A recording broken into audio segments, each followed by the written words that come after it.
Beneath our feet lies a version of America we were never meant to remember. Not the land of presidents, pilgrim myths, or manifest destinies, but something older, stranger, built from stone, soil, and silence. Cities without names, scripts without languages, machines without purposes, civilizations that rose and vanished without leaving a trace, except the ones that won't stop whispering. From frozen cliff dwellings to underwater pyramids, from ancient copper empires to caves that map the stars, we follow the pulse of the forgotten, the impossible, the deliberately buried. These aren't legends. They're coordinates. And if you follow them long enough, you might not find answers. But you'll never see America the same way again. This is Unexplained Mysteries about Ancient America. And it starts where history refuses to go. If your brain's still spinning, and your reality feels a little looser than before good, that means it's working. If you want more ancient riddles, lost cities, and bedtime stories for the existentially curious, hit that subscribe button and stay with us as we dig deeper into the shadows history tries to forget. And hey, drop a comment below. Where are you watching from, and more importantly, what time is it where you are right now? Midnight? 3 a.m.? Are you in bed? Wide-eyed? Wondering if you should be sleeping or decoding star maps? Let us know. We're listening. The disappearance of the ancestral Puebloans, Anasazi. In the arid highlands of the American Southwest, where red rock cliffs crack under centuries of silence, there are cities. Real cities carved into stone, suspended in canyons, dotted across mesa tops now utterly abandoned. These were the homes of the ancestral Puebloans, a people whose architecture still defies both logic and gravity. They built roads that went nowhere, towers that stared into the void, great kivas that plunged into the earth like inverted ziggurats, and then they vanished. Not overnight, not with a scream, but gradually, like breath fading on a mirror. Archaeologists, who like to think of time in potsherds and pollen samples, have an uncomfortable relationship with this mystery. They call it the Chaco phenomenon, which is a tidy little phrase that fails to capture the jarring weirdness of the whole thing. Because what the ancestral Puebloans built in places like Chaco Canyon wasn't just a settlement, it was a networked civilization. A sprawling, solar-aligned, ritual-laced megaplex in the middle of unforgiving desert, tied together by massive engineered roadways that cut through canyons, hills, and stone itself. Roads that go straight as an arrow, for miles, for no practical reason, except maybe one: to be seen from above. Imagine you're standing on a mesa in 1150 AD. Below you is a city of multi-story stone buildings, circular religious chambers called kivas, and a population that ebbs and flows like a seasonal tide. The great house's massive apartment complexes built with over 200,000 trees harvested from over 50 miles away are filled with imported turquoise, cacao residue, macaws, and bones. Lots of bones. Many of them burned. Some of them dismembered. Nearly all of them processed in ways that disturb even the most seasoned anthropologists. Cannibalism? Ritual execution? The ritualized remains speak in fragments, but never in full sentences. For every discovery made at Chaco or Mesa Verde, a dozen more questions emerge, like scorpions under a rock. Why did they build so big, so remote? Why did they align buildings with the sun and moon like ancient Egyptian astronomer priests? Why did they abandon it all? The official narrative goes something like this. Around 1275 AD, a series of droughts weakened the already fragile agricultural base. Social cohesion broke down. Violence increased. People moved. Civilization decentralized. The end. Please move along. But that's like explaining the fall of Rome by saying it got too crowded. There are other signs, hints that the disappearance wasn't just environmental collapse, but a deliberate unraveling. Some settlements show signs of burning, not from enemies, but from within. Entire villages were torched from the inside out, like a house party where the host decides mid-evening that everyone must pay for something none of them understand. And then there's the pattern of migration. Over time, the ancestral Puebloans spread into smaller, more scattered settlements. They integrated with other tribes, became the modern Hopi, Zuni, and Pueblo peoples. But ask these descendants what happened, and you get stories. Not timelines. Stories of kachinas, spirits, signs in the sky. Stories of walking away from places no longer sacred or safe. And of the people who came from below. Yes, from below.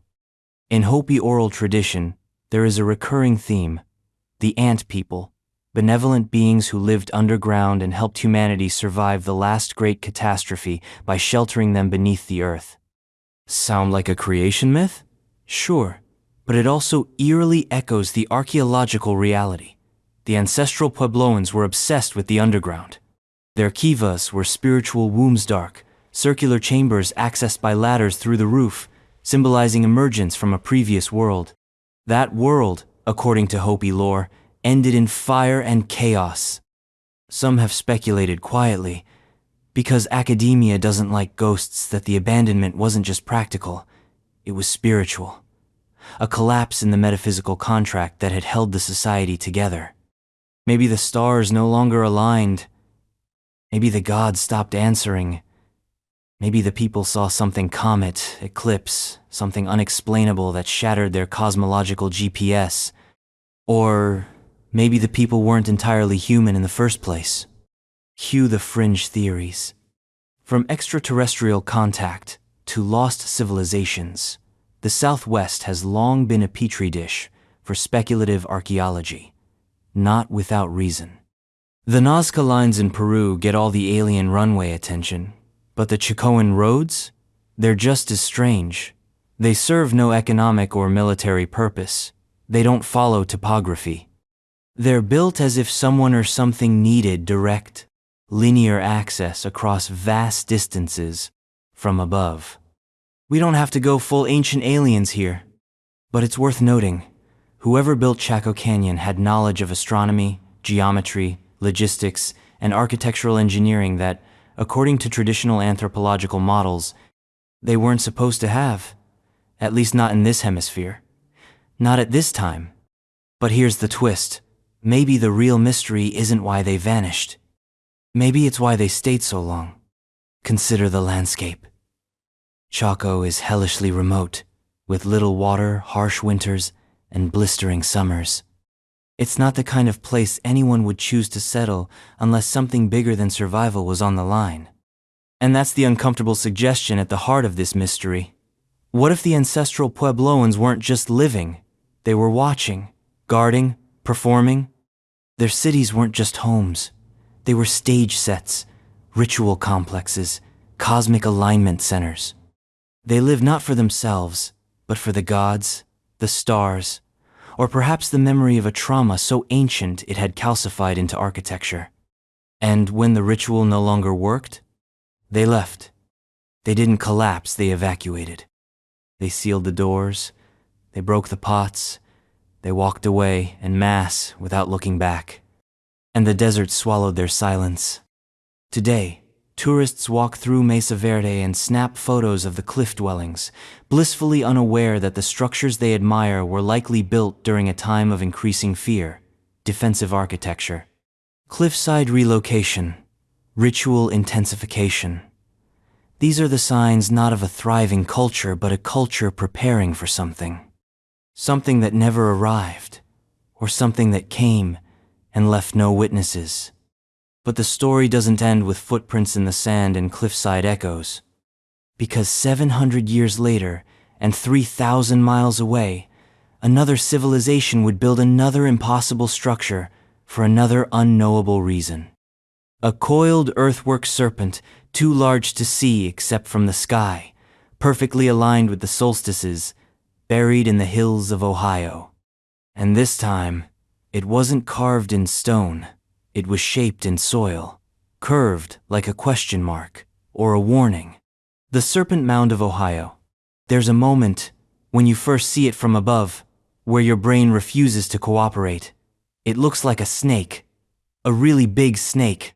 A snake so big that it couldn't possibly be real, because who in their right Neolithic mind would spend generations reshaping an entire hilltop just to make a writhing, sinuous reptile curl across the land like a fossilized god?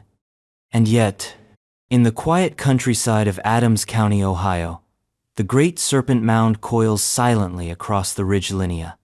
1,348-foot long G earthwork in the shape of an undulating snake, mouth wide open, devouring an egg. It is the largest known effigy mound in the world. It is also unexplained. That's not poetic exaggeration. We literally don't know who built it, why they built it, when they built it, or what it was supposed to do. And here's the fun part. It's not a burial mound. There are no bodies buried inside, no tombs, no hidden chambers.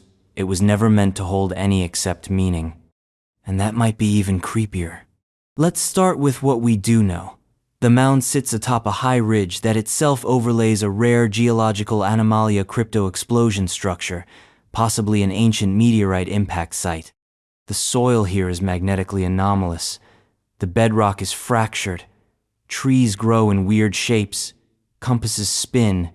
Even the air feels off. So, naturally, someone decided to build a gigantic cosmic snake here. Early assumptions dated the Serpent Mound to the Adena culture, roughly 1000 BCE. But then radiocarbon dating done in the 1990s suggested it might actually belong to the Fort Ancient culture, around 1070 CE.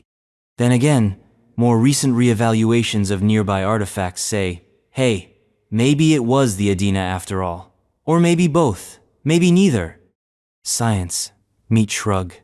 But if we can't pin down the builders, maybe we can decode the structure. The serpent's mouth points directly toward the summer solstice sunset. Other parts of the body align with the winter solstice in both equinoxes. The coils themselves? Possibly lunar alignments. Some scholars believe the entire thing is a massive solar-lunar calendera prehistoric observatory encoded in dirt. And yet, it's a snake. Why a snake? In many indigenous North American cultures, serpents are guardians of the underworld, water spirits, or cosmic beings. In Mississippian mythology, the horned serpent is a chthonic deity associated with power, danger, and transformation. Serpents also eat their tails, form cycles, and symbolize eternity. Some argue the Serpent Mound represents a solar eclipse, with the open mouth poised to swallow the sun. Others say it's the Milky Way, a dragon in repose. Still others, like fringe theorists and cable channel enthusiasts, point out that the Egor sun, or globe, or whatever the serpent is, devouring is a very convenient symbol of cosmic birth, which, naturally, invites all kinds of alien-based speculation. Because if we've learned anything from modern pseudo-archaeology, it's that whenever ancient people built anything even slightly non-utilitarian, it must have been because something with a spaceship told them to. That's not just colonial condescension, it's a pattern. The more a structure resists commodification or simple categorization, the more we project onto it. And the Serpent Mound is basically a Rorschach test etched into the earth. It doesn't store grain, it doesn't protect borders, it doesn't even hide gold. It just exists. It watches. And it hasn't blinked in over 1,000 years. But perhaps the most unsettling feature of the Serpent Mound is its total silence. It tells no stories. It has no inscriptions, no buried treasure, no obvious practical use. It is an anomaly, disguised as a monument, pretending to be a symbol of something we lost the moment we invented history. Local tribes, when asked, tend to treat the site with a kind of reverent ambiguity. Some say it predates their ancestors. Some say it was always there. Some say it's sacred and not meant to be explained. And maybe that's the point. Because once you strip away all the theory the solstices, the timelines, the shovel tests and LiDAR scans, you're left with something deeply uncomfortable to modern minds. Someone, long ago, built a monument not to themselves, but to mystery. They made a thing whose primary function was to provoke awe, not fear, not obedience, not taxation, just awe. And that kind of architectural, narcissism-free expression is so alien to modern thought that we instinctively assume it must be hiding something. A tomb, a religion, a message. Maybe it is. Maybe it's all of those things. Or none. Maybe the mound is a memory of a forgotten story that once held the pieces together. A myth that got buried before anyone thought to write it down. A symbol that, like a password, only made sense if you knew the rest of the language. And now, the language is gone. There are theories, of course, lots of them. Some academic, some conspiratorial, some vaguely Lovecraftian. One of the most persistent is that the Serpent Mound marks a sacred space where Earth energies converge. Ley lines, magnetic fields, cosmic resonance, pick your flavor of woo. But even the skeptics admit the geology is weird. This wasn't a random spot. It was chosen, deliberately. From the air, it looks perfect. Too perfect. Which brings us to the aerial question. Because again, like Chaco Canyon and the Nazca lines, the Serpent Mound makes no damn sense unless you see it from above. From the ground, it's just a grassy ridge with curves. You could walk across it and never realize what it is. So how did the builders design it? Without drones, without satellites, without even hot air balloons. How did they know what it would look like?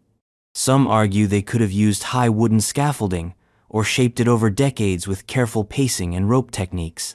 But even that explanation relies on a kind of precision and foresight that doesn't match our image of pre-literate societies, which frankly says more about us than them. Because what if the Serpent Mound wasn't built by engineers? What if it was built by visionaries? People who dreamed in shapes, who mapped the stars not with instruments, but with myth. People for whom geometry wasn't science, it was prayer. And the serpent? Maybe it was never a snake. Maybe it was a river, a god, a road to the underworld. Maybe it was their origin story. Maybe it was their apocalypse. Maybe it was both. Or maybe it wasn't built to show something. Maybe it was built to stop something. Which brings us to the strangest theory of all, that the Serpent Mound is a kind of seal, a binding, a lid, that the spot it occupies isn't sacred because of what it connects to, but because of what it holds down. Folklore is full of such ideas. Dragons asleep beneath mountains, demons locked in stone, serpents coiled around the roots of the world. And if you believe the land remembers trauma, then perhaps the mound isn't a monument to what we can't explain. Maybe it's a warning not to try. Still, people try. They dig. They drone. They carbon date and core sample and hypothesize. But the mound remains maddeningly mute. It gives up no names, no narratives, just coils. And in that way, it succeeds perfectly. Because the real function of the Serpent Mound might not be historical at all. It might be psychological. It may exist solely to remind us of something we hate being reminded of. That we are not the first ones to wonder. That we are not the smartest people to walk this land. That not all mysteries were made for us. And if the serpent's open jaws are aimed at the setting sun, maybe it's not trying to eat it. Maybe it's trying to warn it. But of what? That's a question best asked somewhere far from Ohio, somewhere deeper, older, and stranger. Somewhere like a salt-crusted cave in the Nevada desert, where miners once unearthed a bundle of mummified red hair. Long, thick, human-shaped, not quite, human-sized. The red-haired giants of Lovelock Cave. They weren't supposed to be real. That was the first problem. Lovelock Cave, Nevada unassuming limestone cavity baked into the side of the Humboldt Range, wasn't on anyone's map for earth-shattering revelations. It was just a guano mine. A place where shovel-wielding workers scraped bat droppings off cave walls to sell as fertilizer. until one of them hit something solid, something shaped like a skull. And it didn't stop there. By the time the excavation dust settled in the early 20th century, over 10,000 artifacts had been pulled from the cave's dirt floor. Duck decoys, woven baskets, wooden tools, and allegedly human remains. Not ordinary ones, though. These were mummified giants, over 7 feet tall, with red hair. Red, in the middle of the Nevada desert. The local Paiute people weren't surprised, not even slightly. According to tribal oral history, passed down for generations, there had been red-haired giants once. They even had a name for them, the Siteka. Cannibalistic, violent, and grotesquely tall, the Siteka were said to have plagued the region until the Paiutes united to wipe them out, chasing the last survivors into a cave and setting it ablaze. That cave, they claimed, was Lovelock. Now, if you're the kind of person who gets twitchy at the mention of giants, your inner skeptic should be fully engaged. Most academic sources will tell you the whole thing is exaggerated, folklore, nothing but misidentified remains, misquoted historians, and 19th century racism stirred together into a modern myth. But there's a catch. Multiple respected anthropologists, including L.L. Loud and Mark Harrington from the University of California, did conduct legitimate excavations at Lovelock Cave in the 1910s. Their reports confirmed the discovery of very large human bones, including femurs and skulls larger than average, and signs of mummification techniques far beyond what local cultures were thought to practice. Even stranger, the mummies were indeed red-haired. Now, hair doesn't always play fair with time. Dark pigments fade. Red is what you get when melanin decays. That's the usual excuse. But not everyone is convinced. Some of the surviving locks were analyzed decades later and showed true red pigmentation, not post-mortem discoloration. Combine that with some of the bones allegedly measuring 7-8 feet in length, and things start feeling less comfortable. Museums, of course, got involved. Specifically, the Nevada State Museum, which cataloged many of the finds. You can still see some artifacts today. The woven sandals, the duck decoys, the oldest known in the world, and tools crafted with bizarre care. But the bones, the skulls, most are missing. Some were misplaced. Others went into private collections. A few were returned to tribes. Though the paperwork is conveniently spotty, that's where the conspiracy crowd starts howling. They claim the Smithsonian swooped in to cover up the evidence of giants, that the bones were shipped off, hidden, or destroyed to preserve a neat, linear version of human history. One without red-haired outliers who towered over their neighbors and allegedly ate them. Because yes, cannibalism is a recurring theme here. The Paiute legend doesn't just accuse the Siteka of being tall and rude, it paints them as brutal, predatory, and unclean. The red-haired ones were said to be an abomination. The burning of the cave wasn't a battle. It was an exorcism. Modern anthropology chalks it up to symbolic mythology. Giants were probably just outsiders, refugees, or rival tribes whose practices were demonized after defeat. But again, how many folklore villains are described with specific hair color, enormous height, and unique mummification methods, and then turn up in an actual cave exactly where the story says they died? It's a little too neat. So, what are the alternate explanations? Some claim the Lovelock mummies were descendants of early European explorers. Others suggest Polynesian or Ainu genetic input populations known for occasional reddish hair and unusual height. One theory posits that these people were remnants of an ancient seafaring culture that reached the Americas long before Columbus or even the Norse, and Lovelock was just one outpost, a final holdout, a refugee camp turned cannibal den. A darker possibility, they weren't outsiders at all. They were a mutation, a freak genetic event, a tribe that grew taller, faster, stranger until their own bodies made them mythic. And when scarcity hit, when resources ran dry, they turned on everyone, including each other. That kind of horror doesn't get written down, it gets buried. But maybe the weirdest part of the Lovelock case isn't the bones, it's the context. Because the deeper you dig into Nevada's ancient past, the more things get inconsistent. Nearby petroglyphs show humanoid figures twice the size of others. Some are adorned with feathers, some with what look like horns, and some appear to be holding nothing. Empty hands, posed in supplication, or surrender. To what? That's the thing. These stories of red-haired beings, giants, enemies from before memory, they pop up in multiple tribal traditions across North America. From the Karankawa on the Gulf Coast to the Choctaw, from the Comanche to the Mandan, almost all of them have stories of tall, red-haired people who came from somewhere else and brought only destruction. Are they all hallucinating the same boogeyman? Or were these memories of a real cultural trauma mythologized over time? In the end, Lovelock Cave offers us a paradox. It's both the most specific and most elusive of ancient American mysteries. We have photos, reports, testimonies, bones, and yet, no definitive answer, no consensus, just an uncomfortable accumulation of data points that point in every direction except closure. And maybe that's why the Lovelock story won't die, because it invites you to choose your discomfort.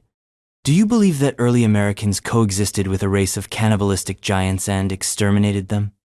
Or do you believe we've misread everything? That hair color is meaningless, that legends are always lies, that bones can vanish for reasons that don't involve a broom closet at the Smithsonian? Pick your poison. But either way, something was buried there. And not just bones. A memory. And if those bones once belonged to the Siteka, if those screams in the night actually happened, then maybe the cave didn't just trap a species. Maybe it trapped a warning. Because giants are never just about height. They're about hubris. About what happens when something grows too big, too fast, too hungry, and leaves no one alive to tell the story. Except the cave. And maybe, if you listen closely enough to the silence there, it will tell you something even stranger. Something about what the people of ancient America feared more than famine, more than spirits, more than death. Something that didn't just haunt them. Something that led them. Because north of Lovelock, past the salt flats and dried-up lake beds, there are whispers of another mystery. A circle of earth, a ring of silence.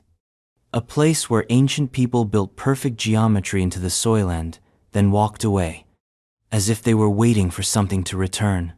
The Newark Earthworks in Ohio. At first glance, it looks like just another park, rolling grassy hills, a golf course that should never have been there, kids running across green berms that look suspiciously intentional. But if you rise above the tree line, say, in a small plane or via satellite, you start to see it. A perfect circle, a precise octagon, massive parallel walls, a geometrical layout so exact, so vast, so maddeningly deliberate that it breaks your brain a little. This is the Newark Earthworks of Ohio, arguably the most complex ancient geometric structure in the world, not just the Americas, the world. Built over 2,000 years ago by a culture we call the Hopewell, the Newark Earthworks span more than 4 square miles and include interconnected circles, squares, octagons, and causeways. Each earthwork is made of meticulously shaped mounds of soil, piled up without metal tools or draft animals. The walls are about 4 to 14 feet high and stretch across distances longer than football fields arranged, not randomly, but astronomically. This isn't some forgotten fortification. It's a calendar, a temple, a message, or possibly a trap. Let's start with the Great Octagon. From ground level, it's subtle, just grass and earth. But from above, it's absurd. The octagon connects to a circle via a set of parallel embankments that stretch over 600 feet. Each side of the octagon is about 550 feet long, And here's where it gets weird. It's precisely aligned with the lunar standstill cycle. What's a lunar standstill, you ask? Excellent question. It's a phenomenon where the moon's rising and setting points gradually shift over an 18.6-year cycle. Most modern humans don't even know this happens. But the Hopewell? They not only knew about it, they built a 50-acre structure that tracks it with 1/3 of a degree of error. To put that in perspective, NASA didn't do much better on its first lunar missions. And before you ask, no, this wasn't a coincidence. Studies by archaeoastronomers like Dr. Ray Hively and Dr. Robert Horn have shown that the alignments in Newark's octagon earthworks correspond not just to solstices, but to the extreme rise and set points of the moon, and only the moon. Every major axis, every opening, every enclosure, they all trace the sky's quietest rhythm. Which begs a very, very uncomfortable question. How? The Hopewell had no writing system, no metal tools, no wheels, no telescopes, no global navigation. They lived in small communities, built earthen mounds, and buried their dead with delicate pipes and animal effigies. But somehow, they grasped a celestial rhythm that takes nearly 2 decades to observe fully, and they locked it into the land like it was second nature. And here's the twist. Most people don't even know this place exists. The Newark earthworks were designated a golf course in the early 20th century. That's not a joke. People put on sacred lunar alignments. Local activists and native groups have fought to reclaim the site, but for decades, its astronomical genius was treated as fringe mythology. Even today, only fragments of the original complex remain. Much of it was destroyed by roads, factories, and, yes, 18-hole tournaments. But let's go deeper. The Hopewell didn't just build Newark. They created dozens of earthwork complexes across the Midwest. What's eerie is the standardization identical geometries appear hundreds of miles apart. Circles of the same diameter, octagons with the same angular precision, giant squares that, when overlaid on a map, form a network of non-random distribution. It's as if they were mapping something, not just the stars but the Earth. Some believe these earthworks are part of an ancient navigation system, that their builders had a form of geomantic knowledge or Earth energy sensitivity, allowing them to place structures on power lines, not power as we define it, but something deeper, the bones of the planet, the magnetic veins, places where the sky touches the ground. Others claim the Newark octagon and similar sites encode mathematical constants, pi, the golden ratio, even Pythagorean triple sol supposedly impossible for a prehistoric, non-literate culture. But these numbers emerge again and again in the measurements. You don't build a perfect octagon by accident. You don't align it to an 18.6-year cycle unless you mean to. You don't replicate it across time and distance unless you're following orders or a code. That's where the Lovecraftian flavor creeps in. What if the Hopewell weren't just worshipping the moon? What if they were serving it, communicating with it? What if these were not just ceremonial structures, but anchors ritual coordinates meant to sync human life with lunar will? Even their burials were strange. Hopewell tombs contain elongated skulls, engraved stone tablets, and mica mirrors materials not native to the region. Some of the artifacts come from as far as the Rocky Mountains or the Gulf of Mexico, which means there was commerce, or at least communication, across a range we didn't think possible. This wasn't an isolated culture. It was a networked intelligence, a system. And then it stopped. Around 400 CE, the Hopewell vanished. Just disappeared. No clear signs of war, no evidence of famine. They simply stopped building. The great earthworks were abandoned. The alignments ceased. The graves went unfilled, like a song that was halfway finished and then cut off. Some scholars believe they were absorbed into other tribes. Some say climate change disrupted their society. But those are technical answers to a spiritual phenomenon, because nothing replaced the Hopewell. No culture rose up and claimed the sacred geometry. No people restored the ritual architecture. The lines faded, the patterns were lost, until satellites rediscovered them. And that's what keeps this story from being just another historical curiosity. We found Newark again by accident. Aerial photography revealed its staggering scope. Modern GPS showed its alignments. And the more we dig figuratively and literally, the more we find a kind of knowledge buried beneath our asphalt and indifference. Knowledge that suggests someone once understood time differently than we do. We think in years, they thought in cycles.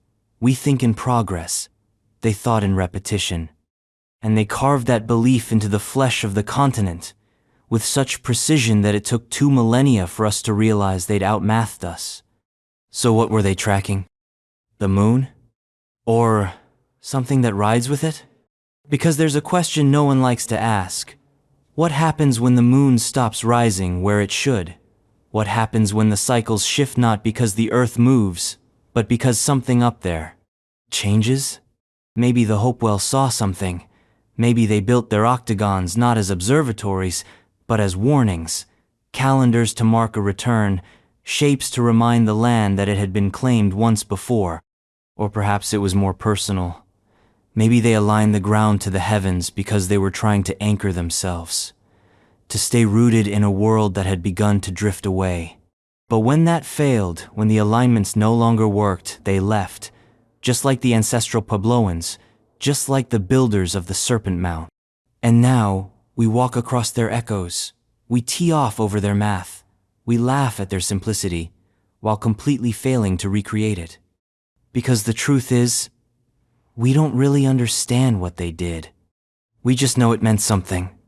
And if you follow the geometric lines far enough past the fields, past the cities, past the wreckage of our own arrogance, you eventually hit another enigma, another earthwork, another impossibility. This one, though, wasn't built in Ohio. It was carved from stone, 12,000 feet in the air. Tiwanaku and the stone puzzles of Pumapunku. High in the Bolivian Altiplano, where oxygen thins and the sky goes sharp around the edges, lies a ruin that laughs quietly at modern construction standards. It's called Tiwanaku, ancient capital of a culture so old that it predates the Inca by over a millennium, but nestled just a stone's throw away, across the windswept plains of Lake Titicaca, is something even stranger. A place called Pumapunku. To call it a ruin is generous.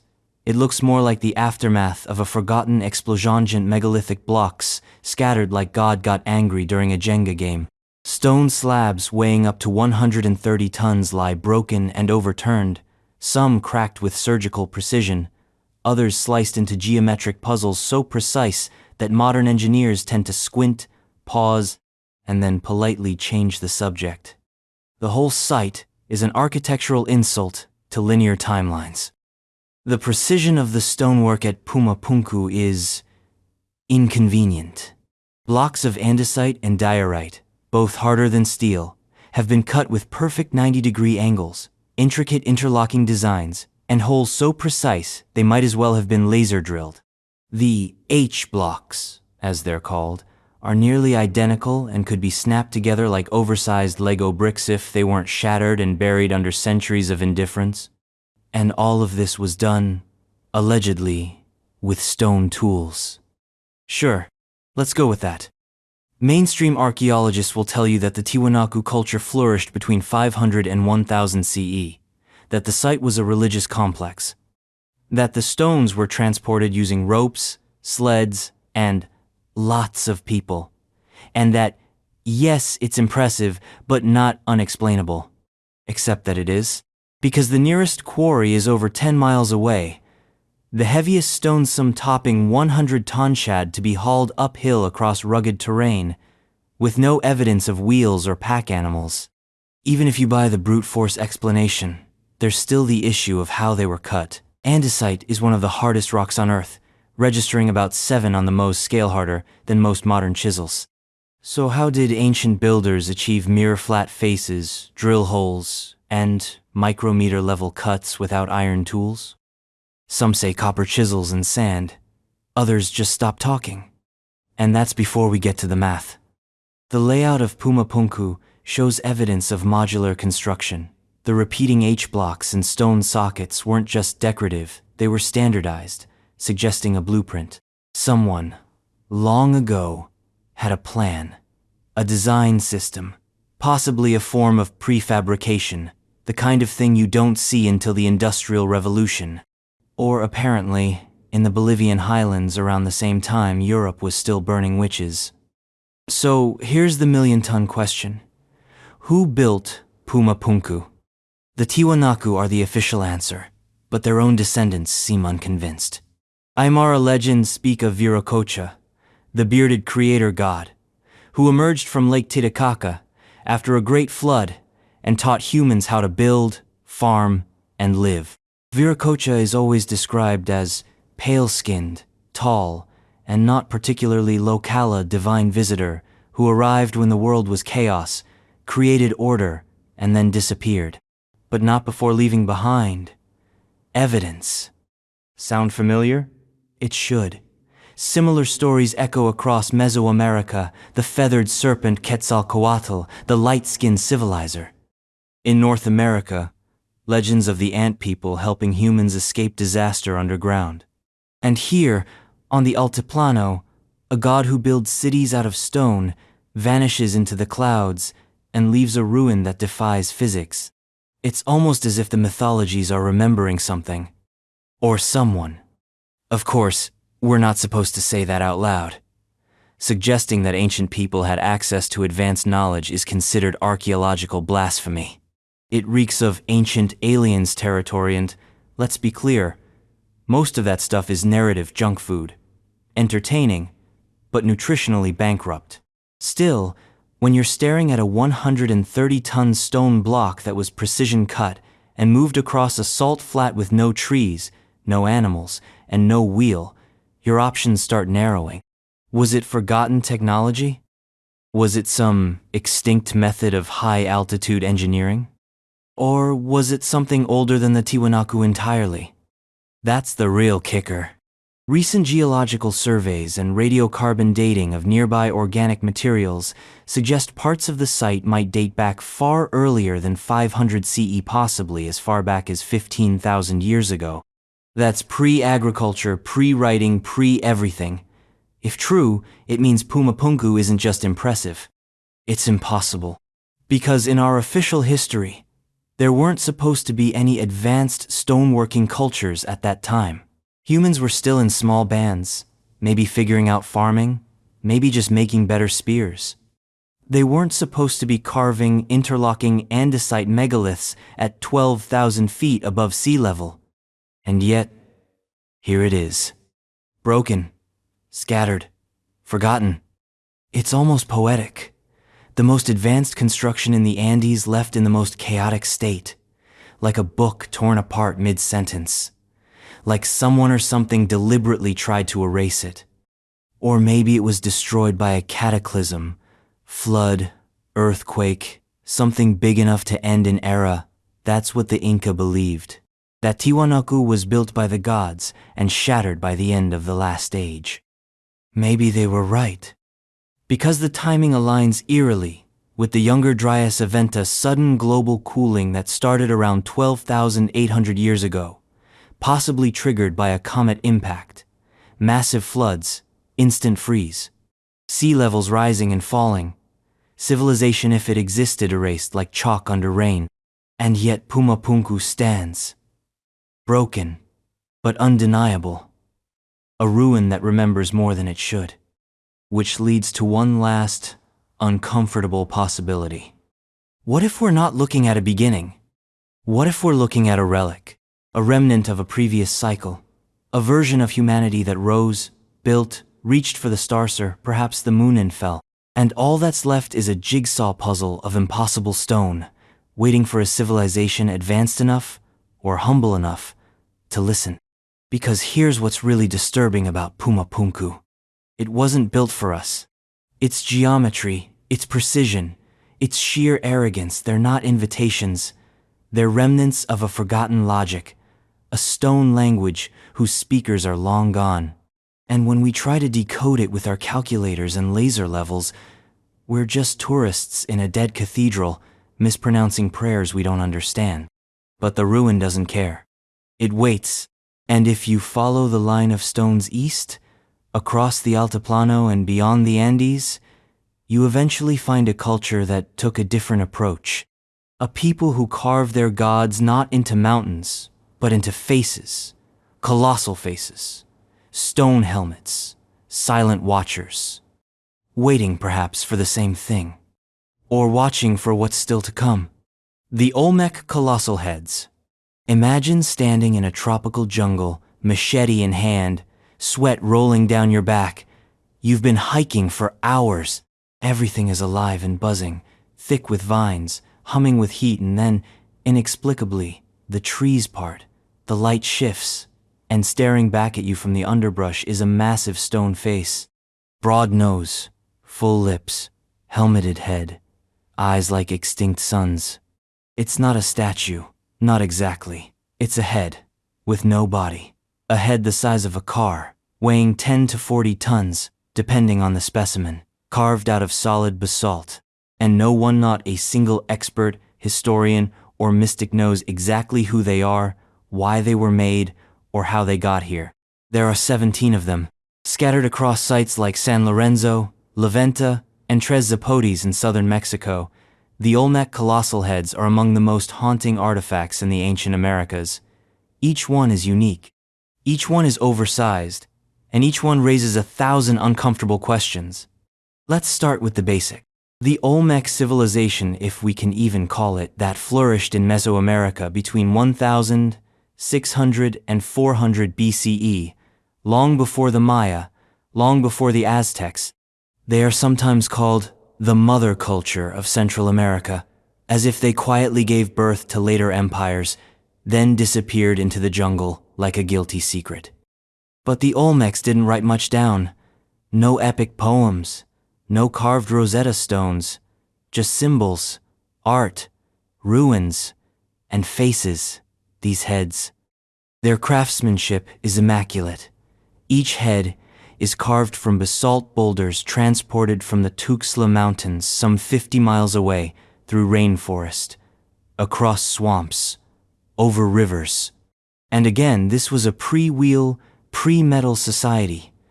No carts, no cranes, just ropes, manpower, and the kind of logistical grit that makes modern engineers visibly sweat.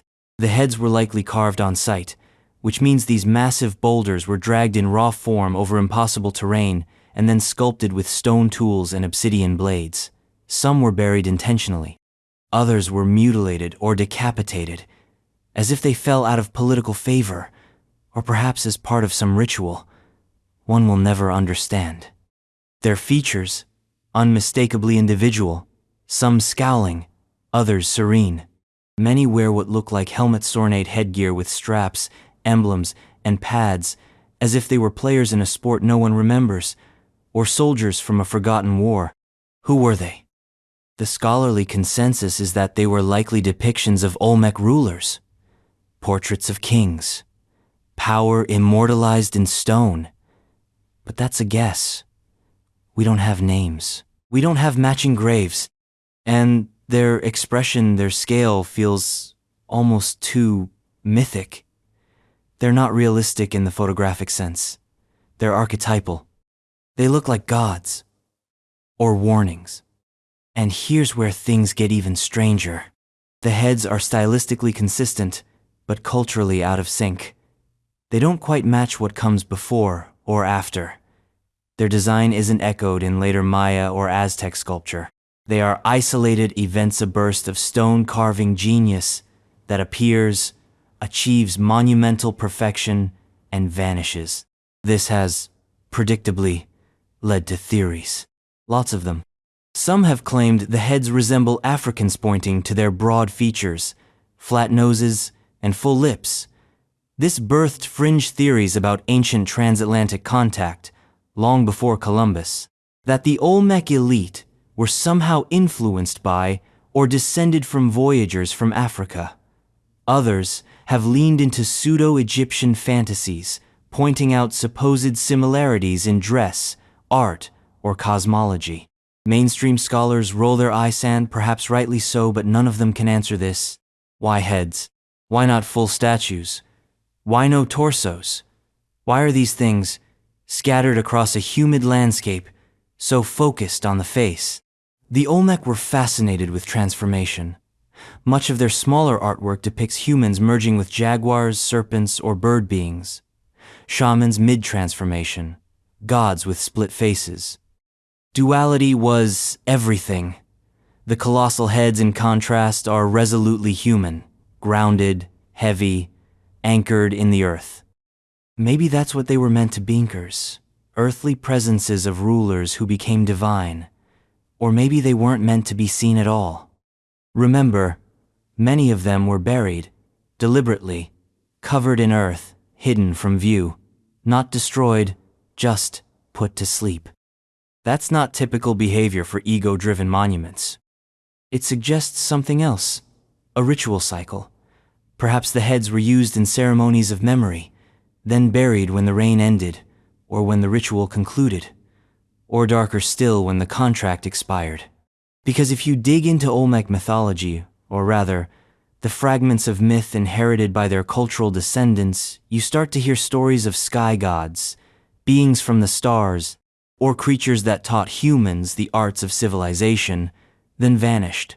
The Olmec jaguar god, often depicted with burning eyes and a split mouth, is a being of both power and madness. Some of the heads look almost feline, others look off. Perhaps they weren't portraits. Perhaps they were warnings. Encoded messages. This is what power does to a man.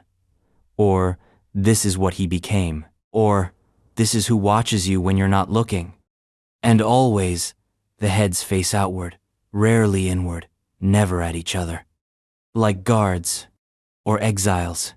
One head, head 10, was found buried face down, as if something had gone wrong, a memory too dangerous to leave, staring at the sky. And then there's the timing. The Olmec colossal heads predate the Maya pyramids, the Aztec temples, even the earliest written codices. They appear like a thunderclap, then disappear without echo. The rest of the Olmec culture dissolves, absorbed into other rising civilizations, and the knowledge of how and why these heads were made vanishes. So what were they protecting? What memory were they built to hold? Some believe the Olmecs were a post-cataclysmic culture, survivors of something older, preserving remnants of lost knowledge. The heads, in this view, are transmission stone broadcasts from a time before memory, before language, faces from a prior humanity, or a prior version of us. And if that's true, then the heads aren't just relics. They're witnesses. They watched the jungle rise. They watched the cities fall. They watched the gods change names. They watched the stories get smaller. And they are still watching. Because the jungle hides things, but it doesn't erase them. Not really. Somewhere in the dark, beyond the reach of road and reason, more heads may still be buried. Whole ones, broken ones. Maybe even different. Unsmiling, screaming, silent, waiting for the jungle to retreat again. And when it does, what will we find? Another ruler? Or a reminder? That before the pyramids, before the temples, before the idea of time as we know it, there were faces in stone, staring out at nothing, remembering everything, refusing to blink. And somewhere far to the north, under an Arctic sun and a city that doesn't belong on any ancient map, there is another silence, another impossibility. A city made of stone, frozen in time, built by no one we can name. The lost city of Etzanoa. The first thing you need to understand is that Kansas isn't supposed to have secrets. Flatland, flyover, wheat, wind, and predictable weather. That's the myth. Kansas is meant to be boring, empty, and metaphorically beige. It's the part of the country people forget when they draw maps from memory. And yet, in the dusty fields near present-day Arkansas City, there may lie the bones of a vanished metropolis, a city so vast that Spanish conquistadors got lost in it. They called it Etzanoa. Or rather, that's what the native people called it when the Spanish showed up in 1601, armed, arrogant, and already lost. Led by Juan de Oñate, the expedition came searching for gold, conquest, and glory. What they found was something no one had warned them about. A city of 20,000 people. That number is not a typo. According to multiple first-hand Spanish accounts, including those from soldiers, scribes, and missionaries, Etzanoa sprawled for miles. Not a cluster of huts, not a tribal encampment. A city with streets, storage structures, farming infrastructure, and silence. The city was mostly abandoned when the Spanish arrived. That's the first eerie detail.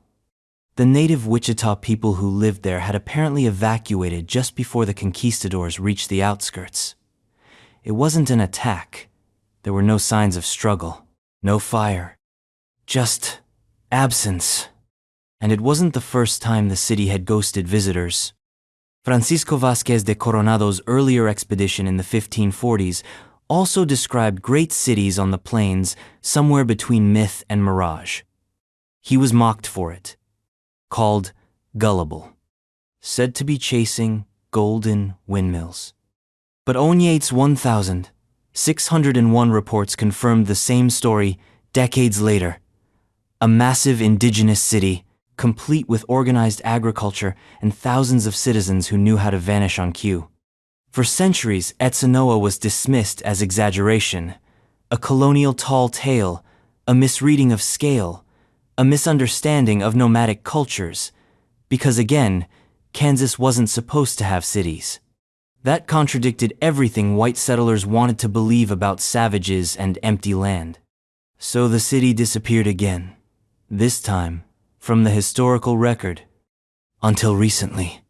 In the 2010s, archaeologist Donald Blakesley and a team of researchers began revisiting the primary sources' Spanish diaries, expedition logs, indigenous oral histories, and mapping them against modern topography using satellite data and ground-penetrating radar. What they found matched the 400-year-old descriptions down to the river bend. Artifacts began surfacing: Spanish cannonballs, indigenous tools, trade goods, stone structures, house foundations. A landscape of human presence so massive it defied the prairie itself. Etzanoa, it seemed, was real. But the question is, how? How did a city of 20,000 larger than London at the time arise and vanish on the plains with almost no trace? No ruins, no monuments, no pyramids or roads or carved stones, just soil and silence. The answer may lie in the architecture of impermanence. Unlike stone cultures in Mesoamerica or the Andes, the Wichita and other plains tribes built with wood, clay, and grass materials that returned to the earth in a few short seasons. Their cities were organic, designed to be lived in, not fossilized. Which means Etzanoa could have flourished for centuries, housed tens of thousands, and left nothing but ghost shadows in the soil. That's not failure. That's ecological genius. But it makes the mystery all the more unsettling. Because if Etzanoa could disappear so completely, how many other cities did we miss? The Spanish called it the Great Settlement, but they didn't explore it. They were too scared. After a brief skirmish with a rival tribe and a retreat across the river, Oñate and his men left the city unexplored. They didn't loot it, they didn't burn it, they didn't even map it. They walked away, and no one came back. Not for centuries. But the native people remembered. Oral histories of a city where the rivers meet, where the houses stretch to the horizon, where the people knew the stars and the land. These stories were laughed off for generations, until they weren't. Now, ground surveys and LiDAR mapping are slowly resurrecting Etzanoa, field by field, acre by acre, a non-linear city. one built around water and seasons and ceremony, not grid systems and zoning laws. A civilization that understood that permanence is an illusion, that the earth is not for conquering, but for synchronizing with. Which makes what happened next so much darker. By the mid-1600s, the Wichita and their allies were devastated by disease, war, and displacement. The great city was abandoned for good. Colonial powers never saw it rise again. It faded into obscurity, renamed, overwritten, bulldozed. Parts of it now lie under parking lots. Others, more insultingly, under the golf course of Arkansas City Country Club. Because, apparently, we're doomed to putt on the bones of our ancestors. But Etzanoa haunts the record like a question that keeps unasking itself. A city that refused to be remembered until the world was ready to see it on its own terms. It forces us to reconsider everything we thought we knew about ancient North America, about who built what and when, about where greatness is allowed to happen. And if 20,000 people could live in harmony with the land, the river, and the stars without ever writing a word or carving a monument, what does that say about us? What if true civilization isn't measured in concrete and conquest, but in how quietly you can leave? Etzanoa didn't fall. It chose to disappear. And in doing so, it may have left behind something far more enduring than pyramids or statues. A blueprint for how to go unseen, how to retreat when the gods stop answering, how to fold an entire culture into the soil and trust that someday the earth might remember. And somewhere, deep in the forested bayous of Louisiana, another mystery rises from the earth, not stone, not metal, but shaped mounds older than the pyramids. Massive, elegant, completely ignored. The builders of Poverty Point. There is a corner of northeast Louisiana where the earth curls like handwriting, massive rings and ridges of sculpted soil, coiled across nearly a mile of woodland. You can't see it from the ground. Walk among the trees, and it's just terrain, bumpy, uneven, annoyingly hilly. But rise a few hundred feet, and it snaps into focus like a secret message in invisible ink. This is Poverty Point, of the oldest and most complex ancient earthworks in North America, older than the Maya, older than Stonehenge, possibly even older than the Egyptian pyramids. And no one knows who built it, or why. Constructed around 1700 BCE, Poverty Point is a geometric enigma made entirely from dirt. 6 concentric semi-elliptical ridges, flattened arcs that form a massive open area at the center, framed like a theater for some forgotten god. Radiating from the central plaza are wide causeways and avenues, all aligned with cosmological precision. And at the heart of the site is a mound. A massive T-shaped platform rising 72 feet high, made from an estimated 350,000 cubic yards of earth. And here's the kicker. It was built by people with no metal tools, no wheels, and no domesticated beasts of burden, just baskets, human hands, and an apparent obsession with massive symmetrical design. This was supposed to be impossible. According to the timeline we like to believe, complex society in North America wasn't supposed to appear until much later. Large-scale organization, city-like gatherings, and monumental construction?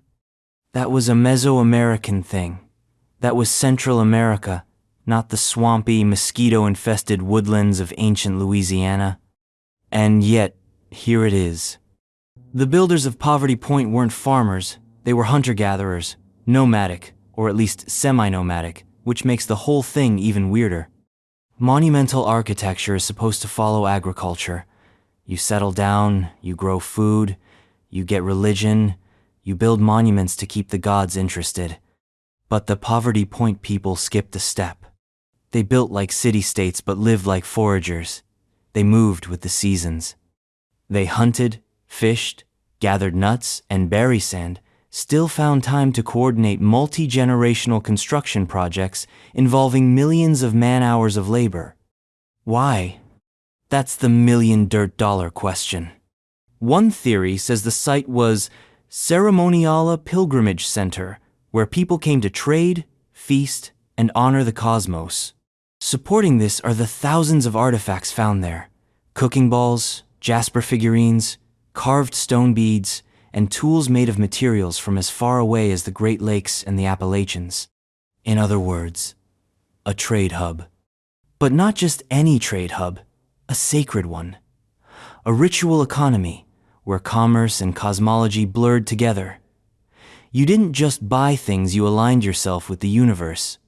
Another theory suggests it was a seasonal gathering site where dispersed bands came together at certain times of the year to reaffirm social bonds. Kind of like Burning Man. If Burning Man was permanent, full of earthworks, and lasted for 600 years. But none of these theories explain the scale. You don't need a mound the size of a 7-story building to conduct a trade fair. You don't need 6 concentric rings of precisely measured ridges to hold a community potluck. Something else was going on. And then there's the problem of precision. The ridges aren't randomly shaped. They're laid out in near-perfect arcs, mathematically consistent, aligned with solstices and lunar cycles. This was not haphazard mound building. It was architectural choreography. Some researchers have even suggested that the site's geometry encodes prime numbers, or that its layout reflects sound resonance principulses if it were an acoustic instrument, meant to amplify speech or ritual. A ritual for what? No one knows. Because Poverty Point, for all its size and complexity, has no burials, no human remains, no clear evidence of violence or conquest, no royal tombs, no overt signs of hierarchy, just the ridges, the plaza, the mound, and the silence. It's almost as if the people who built it wanted to leave no trace of themselves, only the form of their thoughts. Like the Olmec colossal heads, only reversed. No faces, no names, just patterns. And like Etzanoa, it seems Poverty Point didn't fall. It faded. Around 1100 BCE, construction stopped, the gatherings ceased, the trade dried up, the people moved on. And for the next 3,000 years, the forest tried to erase it. Slowly, stubbornly, but never quite succeeding, because the earth remembers shapes. And if you believe in landscape as memory, then Poverty Point is a kind of cognitive, fossil imprint of a way of thinking we've lost, a worldview that didn't separate nature from culture, that didn't need walls to define a city, that didn't fear impermanence, but it still wanted to make something big. And here's what keeps archaeologists up at night. Poverty Point is not alone.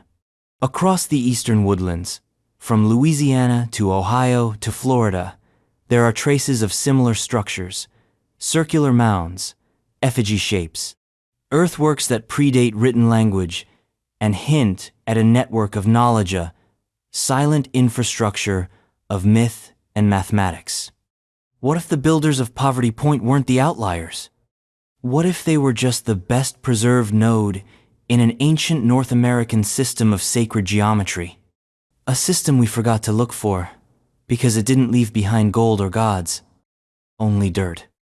And we ignored it for centuries, because it contradicted the comfortable myth of the primitive savage, because it suggested that the people we displaced didn't just live here, they designed here.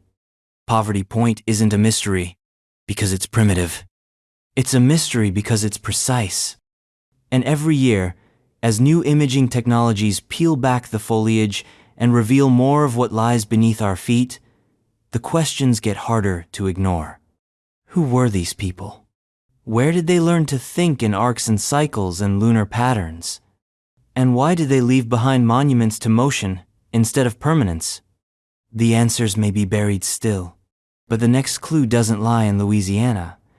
It lies farther west, along the cliffs of the desert southwest, where towers rise from stone and spiral staircases vanish into rock, where a city was built not with symmetry, but with sacrifice. And then, just as strangely, abandoned. The cliff dwellings of Mesa Verde. From a distance, the cliffs look empty. Sandstone faces carved by time and wind, layered like a cake left out in the sun too long. They stretch across the mesas of southwestern Colorado, silent, sheer, and unremarkable. But get closer, and your eyes start to adjust. You notice shadows where there shouldn't be shadows, patterns where the rocks should be random, holes, windows, rooms. And then it hits you. There's a city inside the cliff. Not beside it, not on top of it, inside it. Welcome to Mesa Verde, home to some of the most haunting, beautiful, and profoundly confusing ruins in North America. Built by the ancestral Puebloans, also known, somewhat problematically, as the Anasazi, the cliff dwellings of Mesa Verde aren't just archaeological marvels. They're questions with doors. Constructed primarily between 1150 and 1300 CE, the structures here include over 600 cliff dwellings, some containing up to 150 rooms. Cliff Palace, the largest of them all, could have housed more than 100 people, complete with towers, multi-story buildings, and kivas, sacred underground chambers used for rituals, storytelling, and perhaps something deeper, something more unsettling. Because here's what doesn't make sense. Why build a city in the cliffs at all? The ancestral Puebloans had been living on top of the mesas for centuries. They built pit houses, farmed corn, and traced celestial cycles with stone alignments. Life was already difficult, but functional. Then, suddenly, they migrated into the cliff, squeezing themselves into impossible vertical real estate, with no natural defense and no easy access to water. That's not convenience. That's desperation. Some archaeologists think it was for protection. Evidence of increased conflict during the late Pueblo III period suggests growing intertribal warfare, raiding, and resource scarcity. Others propose religious reasons, claiming the move reflected a spiritual migration, a symbolic descent into the underworld. But you don't build complex masonry architecture with stone tools and no scaffolding unless something's pushing you, or chasing you. What were they hiding from? Mesa Verde doesn't tell us. It just sits there, carved into the canyon, as if waiting for something to return. And the deeper you look, the stranger it gets. Inside the dwellings, walls are plastered and painted, niches carved with ceremonial precision. The kivas are perfectly circular, lined with bench seating, and feature sipapus, small holes in the floor symbolizing the opening through which ancestors emerged from the previous world. According to Hopi cosmology, we're currently in the Fourth World 3, others having been destroyed by fire, flood, and forgetting. Each destruction came after humanity lost its spiritual path. And in every cycle, the ant people saved the righteous few by sheltering them underground. Mesa Verde is full of underground chambers. Were the cliff dwellings simply architecture, or were they simulations of that mythic descent? Rehearsals for apocalypse? The positioning of the dwellings also defies randomness. They follow solar alignments. Some of the doorways and windows frame the winter solstice sun exactly. Others open toward lunar standstills, just like the Newark earthworks. Again, the implication is clear. The builders weren't hiding. They were watching. And then just as suddenly as they arrived, they left. Around 1300 CE, Mesa Verde was abandoned. No one knows exactly why. Climate data suggests a prolonged drought. Tree ring studies show decades of failing crops.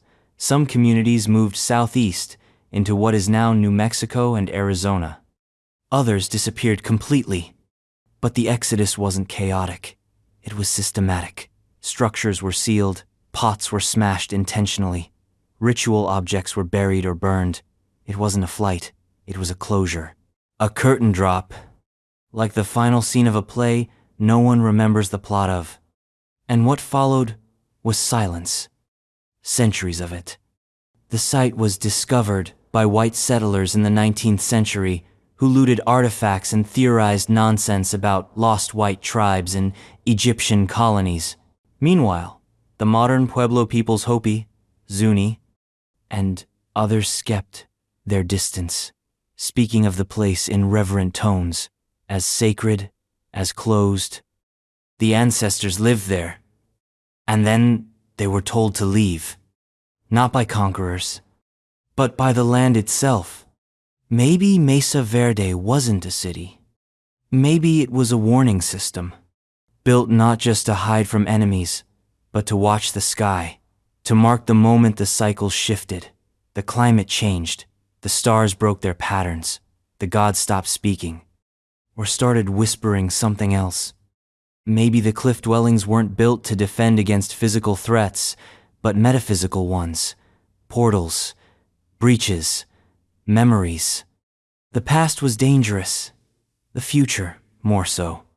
So the people moved inward, into the rock, into the story. And when it was time to go, they didn't just leave, they closed the book. And yet, like all unsolved stories, it continues to echo. The Hopis say that in each cycle of destruction and rebirth, there are signs. The stars misalign, the animals change, the people forget who they are, and the earth begins to cleanse itself. Sound familiar? But Mesa Verde isn't the end. It's just one more iteration, one more voice in the chorus of ancient North American disappearance. Because far to the south, in the thick jungles of Mesoamerica, another city rose in tandem with the stars, a place of gods, glyphs, calendars, and kings. And it didn't just fall. It counted itself down. The Mayan calendar's long count. There's a reason 2012 felt weird. It wasn't just the bad movies, the bad predictions, or the apocalyptic New Age merchandise boom. It was the sense deep down, under the irony and the memes, that maybe, just maybe, a calendar from the jungle knew something we didn't. At the heart of that suspicion was the Maya long count, a calendar so complex, so astronomically perfect, and so brutally indifferent to modern sensibilities that it seemed to come from outside time altogether. Not just a method of marking days, but a machine, a cosmic odometer, built by people who spoke to the sky in mathematics. And it didn't predict the end of the world. It scheduled it. Let's rewind. The ancient Maya, who flourished across modern-day Mexico, Guatemala, Belize, and Honduras, were obsessed with time. Not in the way we are clocks, appointments, hourly wage structures, but in the sacred, obsessive, cosmological sense.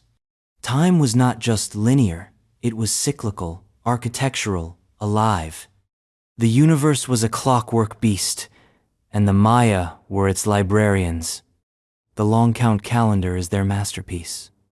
It doesn't just track days or seasons, it tracks world ages, cosmic epochs, units of time so vast they make your mortgage look like a blink.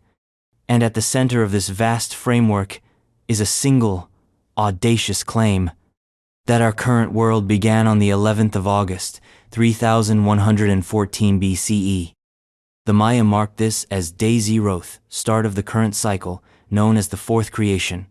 And according to their calendar, this cycle lasted exactly 13 bakduns, or roughly 5126 solar years. Which brings us to the 21st of December, 2012. The end of the cycle. The closing of the loop. Now, Western media interpreted this as an expiration date. End times, meteor strikes, global collapse, cue the CGI tsunamis. But the Maya never said the world would explode. They said it would reset. That something would end, yes, but something else would begin. And what was that something? They didn't say. They left that blank, like a cosmic ellipsis, a ... at the end of a sentence that stretches back before pyramids, before flood myths, before memory. And here's what should make your palms sweat. The long count calendar is mathematically flawless. It accounts for leap years, planetary orbits, lunar phases, and solar anomalies better than our own Gregorian calendar. It doesn't drift. It doesn't glitch. It aligns with celestial events using base 20 and base 18 systems. It tracks Venus cycles with disturbing accuracy.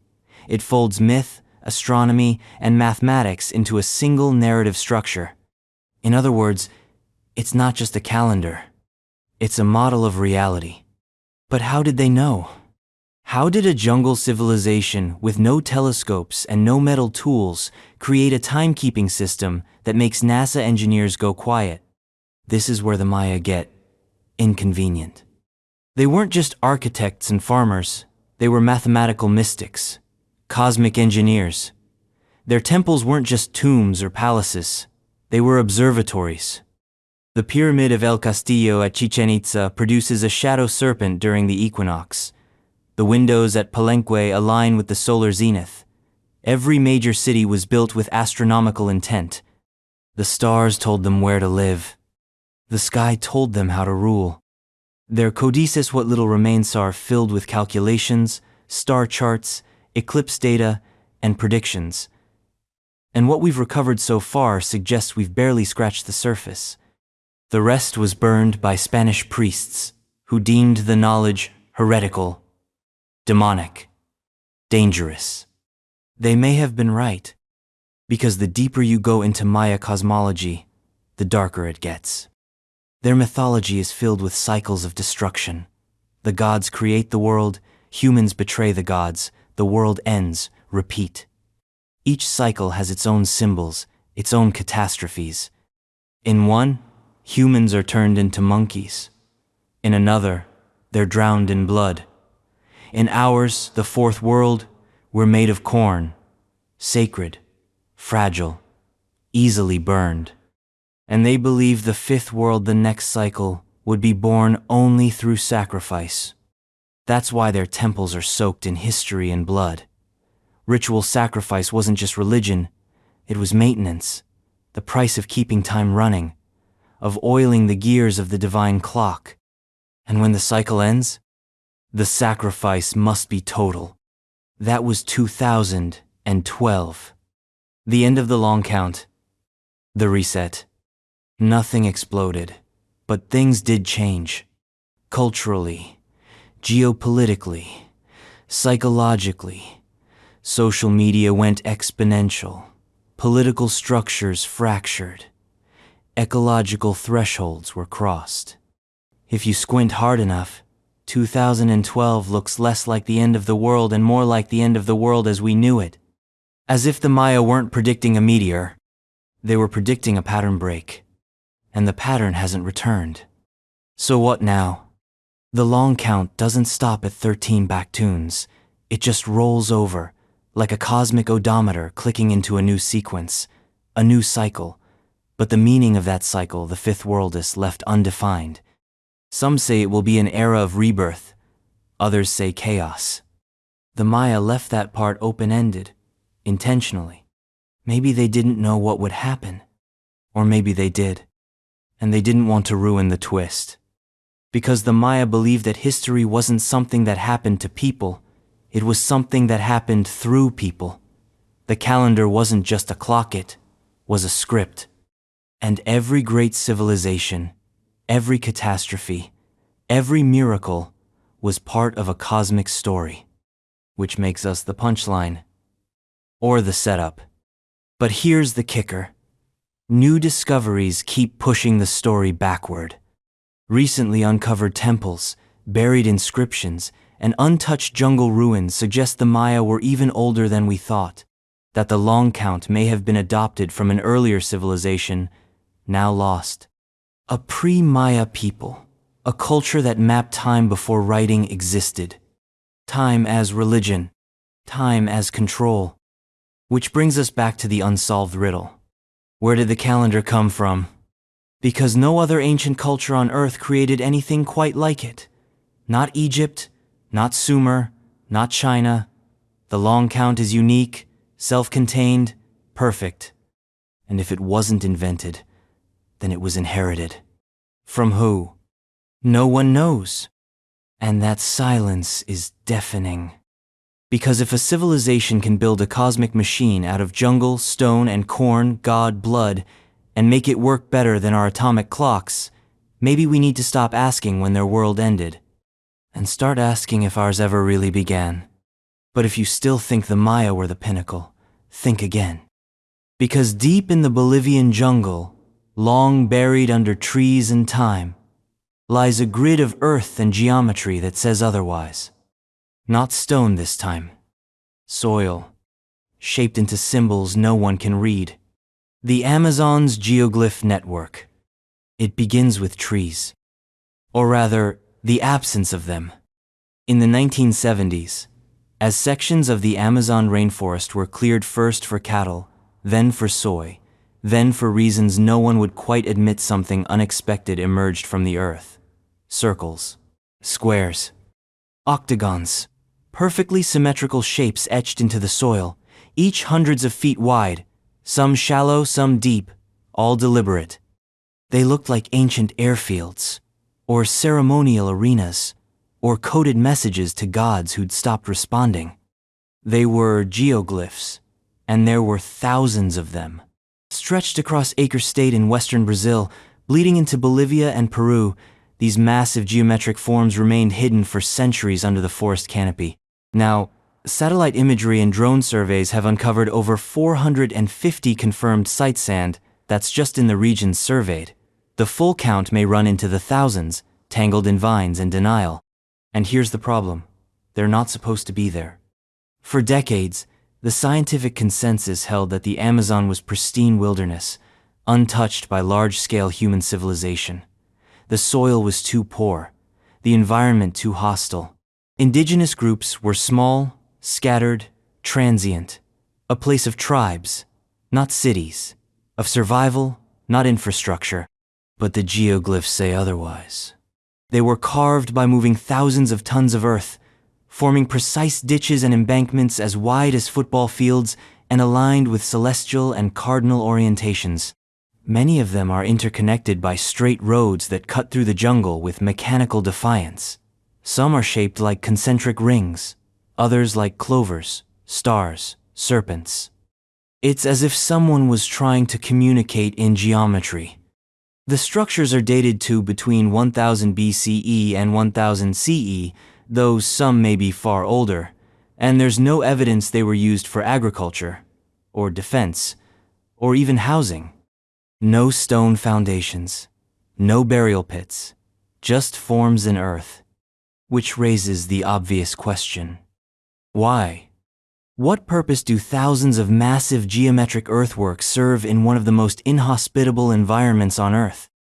One theory suggests ritual use, that they were ceremonial centers for seasonal gatherings, the Amazon's version of Stonehenge and pilgrimage.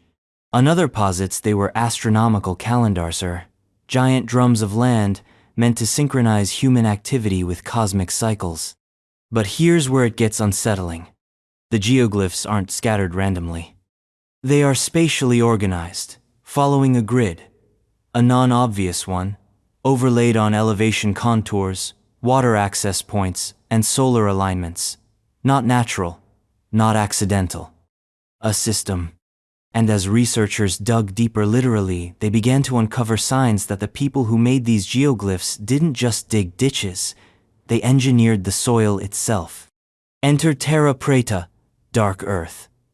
An incredibly fertile, human-made soil found throughout the Amazon. Unlike the nutrient-poor red clay typical of the region, terra preta is rich in charcoal, bone, compost, and microorganisms. It retains water, it regenerates, it grows, and it doesn't occur naturally. This means ancient Amazonians didn't just survive the rainforest, they transformed it, they terraformed it, created an ecological infrastructure that turned a hostile environment into a living, responsive machine. And then, they vanished. Just like that. No conquests, no mass graves, no slow decay. Only the forest remains, and the shapes beneath. Which leads to an uncomfortable conclusion. What if the Amazon we think of as wild, untamed jungle is actually a reclaimed city? What if it was once a living grid, now overgrown? Think about it. The geoglyphs span hundreds of miles. The terra preta is found in patches and corridors. There are road-straight ones, still visible in the soil from satellite. There are tree species that cluster in suspiciously domesticated patterns, as if someone curated the forest like a garden. This wasn't wilderness. This was urban planning. But the tools were subtle, organic. The materials weren't concrete or steel, but soil, water, fire, and root. And that's precisely why we missed it. We only recognize civilizations that build up: pyramids, skyscrapers, walls. The Amazonians built out, and in. And when they were donor, forced to leave it all, melted back into the forest.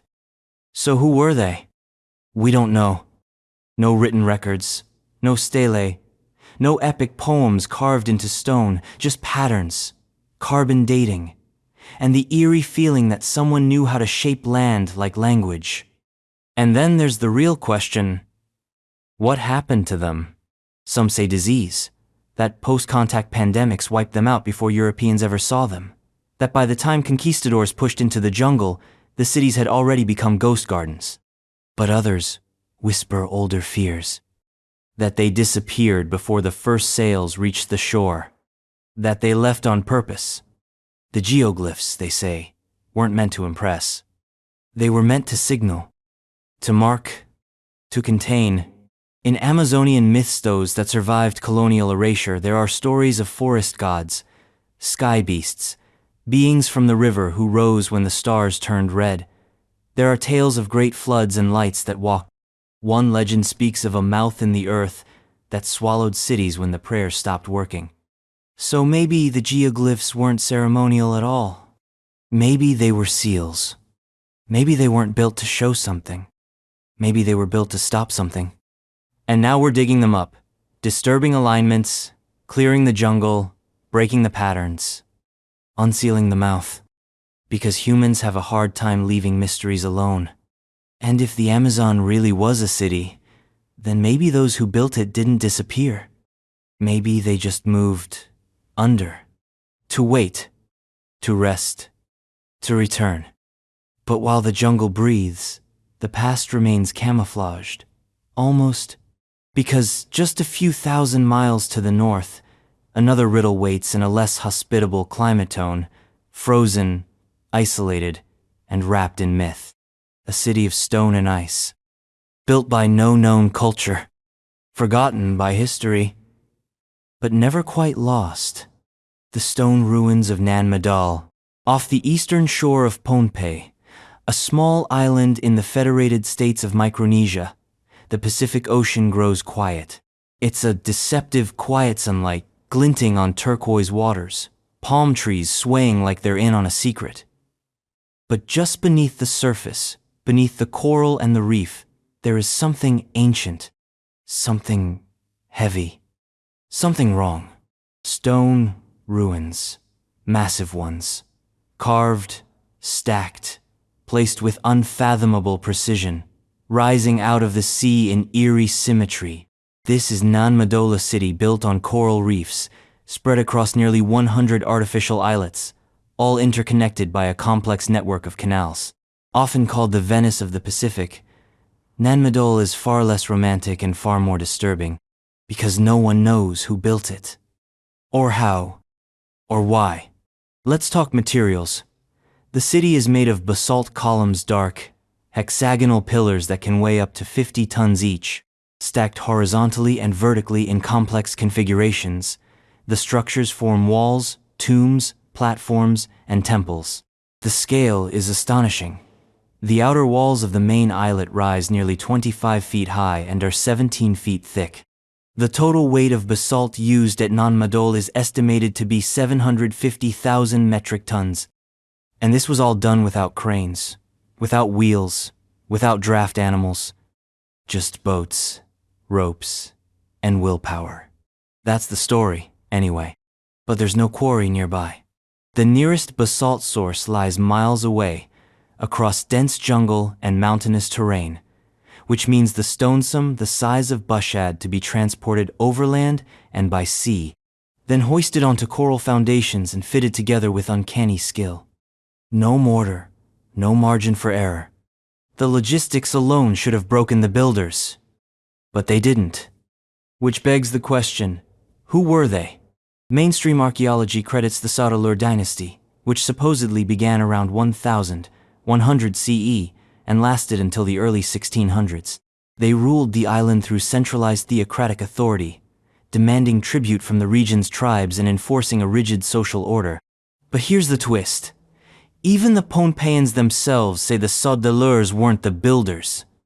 In oral tradition, the Saudeleurs arrived at Nan Madol. They didn't create it.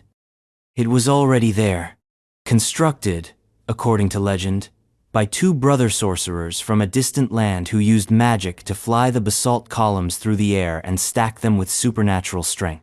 Other versions speak of levitation, song-powered architecture, or giants.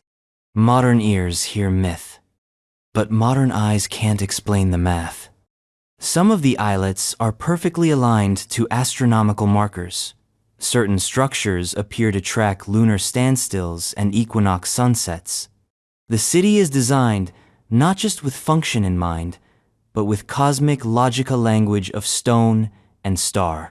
And the layout? Rigid, geometric, ritualistic. The canals that separate the islets don't flow randomly, they form a grid, a plan. Some archaeologists believe the entire complex was a ritual engine designed to mirror the divine order. The city wasn't lived in casually. It was sacred space, forbidden space, a place of kings and priests, and perhaps something more. Because the deeper you go into Nan Madol, the colder it feels. The central islet, Nandawas, holds a tomb likely of one of the Saudeleur rulers. Massive basalt walls surround it like a fortress, blocking wind, light, and memory. Visitors speak of unease. Locals speak of curses. Some refuse to visit the site at all. They say the ruins watch you, that the water around them is haunted, that nothing lives near the deepest channels. Even the name Nan Madol is unsettling. It means spaces between, as in, the city isn't the island sits the gaps, the voids, the negative space. As if the design isn't about what's there but what's not. So what was it? A religious center? A royal residence? A stargate? Pick your poison. Some fringe theorists have called it Atlantis of the Pacific. Others point to lost Lemurian myths, suggesting Nan Madol is a fragment of a vanished civilization swallowed by rising seas. But even without diving into the speculative, the facts remain inexplicable. This was a megalithic construction project on a remote island, using techniques that even today would be considered formidable, and it appeared in near total isolation. No scaffolding culture, no known precursors. Just emergence. A city that should not exist. And then, silence. By the time Europeans arrived, Nan Madol was already abandoned. The Saudeleur were overthrown by the warrior Isokelekel in the 1600s, but he didn't live in the city either. He built a separate capital inland. He too avoided the ruins. No one lived there again. It's as if the place had served its purpose, or exhausted it. And now it stands eroded, flooded, forgotten, half swallowed by mangroves, half worshipped by birds, guarded by silence, and the sense that something once powerful slept here, or still does. Because Nan Madol doesn't feel dead. It feels paused, waiting. For what? Maybe the tide knows. Maybe the basalt remembers. But before you can ask, before you can breathe the question, it's already pulling you southward past the islands, past the reef stoward, the Andean spine of South America, where an older ruin waits, high above the clouds, built with stones that click into place like machine parts, and no one can say who placed them there. The impossible stones of Sacsayhuaman. The city of Cusco is often described as the navel of the ancient Inca Empyrea, high-altitude heart beating at 11,000 feet, where air is thin and history is thick. It's a city of colonial churches, cobbled streets, and ruins that fold time like origami. But walk just a mile to the north, up the hills overlooking the city, and something far stranger looms. It's not a pyramid, not a temple, just walls, but not the kind built by armies or emperors.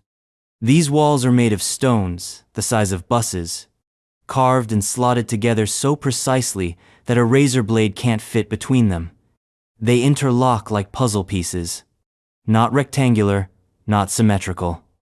Each one uniquely shaped, sculpted to nest against its neighbors with uncanny precision. This is Sacsayhuaman, and it shouldn't exist. Let's talk numbers. Some stones weigh over 100 tons. One is estimated at over 300 tons. They were quarried miles away, hauled over hills, lifted into place without mortar or binding material, no steel tools. No pulleys, no cranes, just sheer psychotic precision. Mainstream archaeology will tell you the Inca built Sacsayhuaman in the 15th century. That it was a military fortress, or ceremonial complex, constructed under the rule of Pachacuti, the emperor-turned-god figure who reshaped the empire. And yet when asked how they did it, the Inca themselves shrugged. They said the walls were already there, built by an earlier people, a people with names like Viracocha and the Children of the Sun, a people who could soften stone with sound or sing it into place. Myth? Absolutely. But then look at the wall again. It curves, it zigzags, it absorbs earthquakes like it was designed for them. Modern seismic engineers study it and whisper phrases like energy diffusion and wave dispersion. The wall bends but never breaks. The stones move but never fall. And unlike European fortresses, which need regular maintenance, Sacsayhuaman just exists. Unaffected. Indifferent. Some sections rise over 20 feet high, with layers of stones so dense and fitted they appear melted. Like someone poured stone into molds that no longer exist. Like geometry had a fever dream, and it left behind walls. There's no tool mark, no chisel line, no margin for human error. Only form. And silence. So who built it? The Inca? Maybe. But if so, they inherited something much older. Some archaeologists suspect that parts of Sacsayhuaman, especially the megalithic lower walls are pre-Inca, possibly thousands of years older than the official narrative. There's even speculation it predates Tiwanaku, linking it to the same mysterious architectural lineage found at Pumapunku. A lineage of impossible stones. Stones that don't care what your textbooks say. And then there's the layout. Sacsayhuaman is designed like a zigzagging serpent, with 3 parallel tiers of interlocking walls. Above the walls, once stood towers now gonsaed to be circular, labyrinthine, and astronomically aligned. Some researchers believe the whole complex mimicked the head of a puma, with Cusco as the body and the nearby rivers as arteries. The city was a map, a living animal carved into the earth. But it gets stranger. There are doorways in the walls, perfect trapezoidal cuts, sharp and clean. Some lead nowhere, others are shallow niches. One, carved into a single block, is called the Gate of the Sun. Local legend says those who pass through it at the right timia on the solstice, under starlight, disappear. Not metaphorically. Literally. They vanish. Other stones nearby contain channels like grooves for fluid, or perhaps something less tangible. Energy, sound, light, theories abound, most are dismissed. But the questions remain. How were these stones transported? How were they cut? Why this shape, this pattern, this unfathomable obsession with exactness? Some have tried to replicate the work with modern tools. Engineers with diamond-tipped saws and computer modeling. None can do it with the ease and elegance Sacsayhuaman suggests. The work was done by someone who understood stone in a way we've forgotten. Maybe it wasn't about tools. Maybe it was about resonance. Some fringe theorists posit that ancient builders used sound frequencies to soften or levitate stone, citing Inca panpipe music, or the myth of Viracocha singing the mountains into place. Sound technology may sound like science fiction, but researchers have shown that acoustic levitation is technically possible on a small scale. So, what if the scale was bigger? What if sound wasn't the tool but the key? If Sacsayhuaman was built with resonance, then its entire structure might be a tuned instrumenta device meant to receive or transmit vibration, not metaphorically, literally. A message, or a memory. And maybe the puma-shaped city wasn't just poetic, maybe it was functional. A nervous system, an energy map, a frequency grid. But to what end? To communicate with the gods? To anchor the earth's energy? To keep something buried? No one knows. What we do know is that when the Spanish arrived, they were terrified of Sacsayhuaman. They dismantled parts of it, used its stones to build cathedrals, and yet they couldn't move the biggest blocks. They lie there still, immovable, incomprehensible, watching, and Sacsayhuaman doesn't stand alone. Across the Andes, you'll find similar stonework. At Ollantaytambo, where perfectly cut stones form a sun temple on a mountaintop. At Chenco, where ritual altars were carved into living bedrock. At Machu Picchu, where water channels defy gravity. All signs of a knowledge system that didn't prioritize comfort or conquest, but continuity. A conversation between earth and sky, told in stone. And then, one day, the conversation stopped. The temples were abandoned. The people moved on, but the stones remained. And somewhere, deep in the red soil of North America, a culture was doing something equally impossible, not with stone, but with copper. They mined it by the hundreds of thousands of tons, and then they disappeared, leaving behind nothing but scars in the rock and a question. The Great Lakes Copper Mystery. In the misty, pine-swathed silence of the Great Lakes region along the shores of Lake Superior, on islands like Isle Royale and the Keweenaw Peninsula, there are scars, ancient scars, deep gouges in the bedrock, shafts and pits chiseled into stone, hammerstones scattered like forgotten tools, evidence of a mining operation, but not just any mining operation. An ancient copper industry so vast, so sustained, and so inexplicably industrial that it collapses under the weight of its own implications. This is the Great Lakes Copper Mystery. Between 3000 BCE and 1200 BCE, someone or many someones extracted an estimated 500,000 tons of pure copper from these sites. Yes, 500,000 tons. No iron tools, no engines, just stone hammers, fire, water, and a staggering amount of time. The copper wasn't smelted. It didn't need to be. Great Lakes copper exists in unusually pure form, up to 99.9% purity, which means it can be cold, hammered, shaped, and worked without intense heat.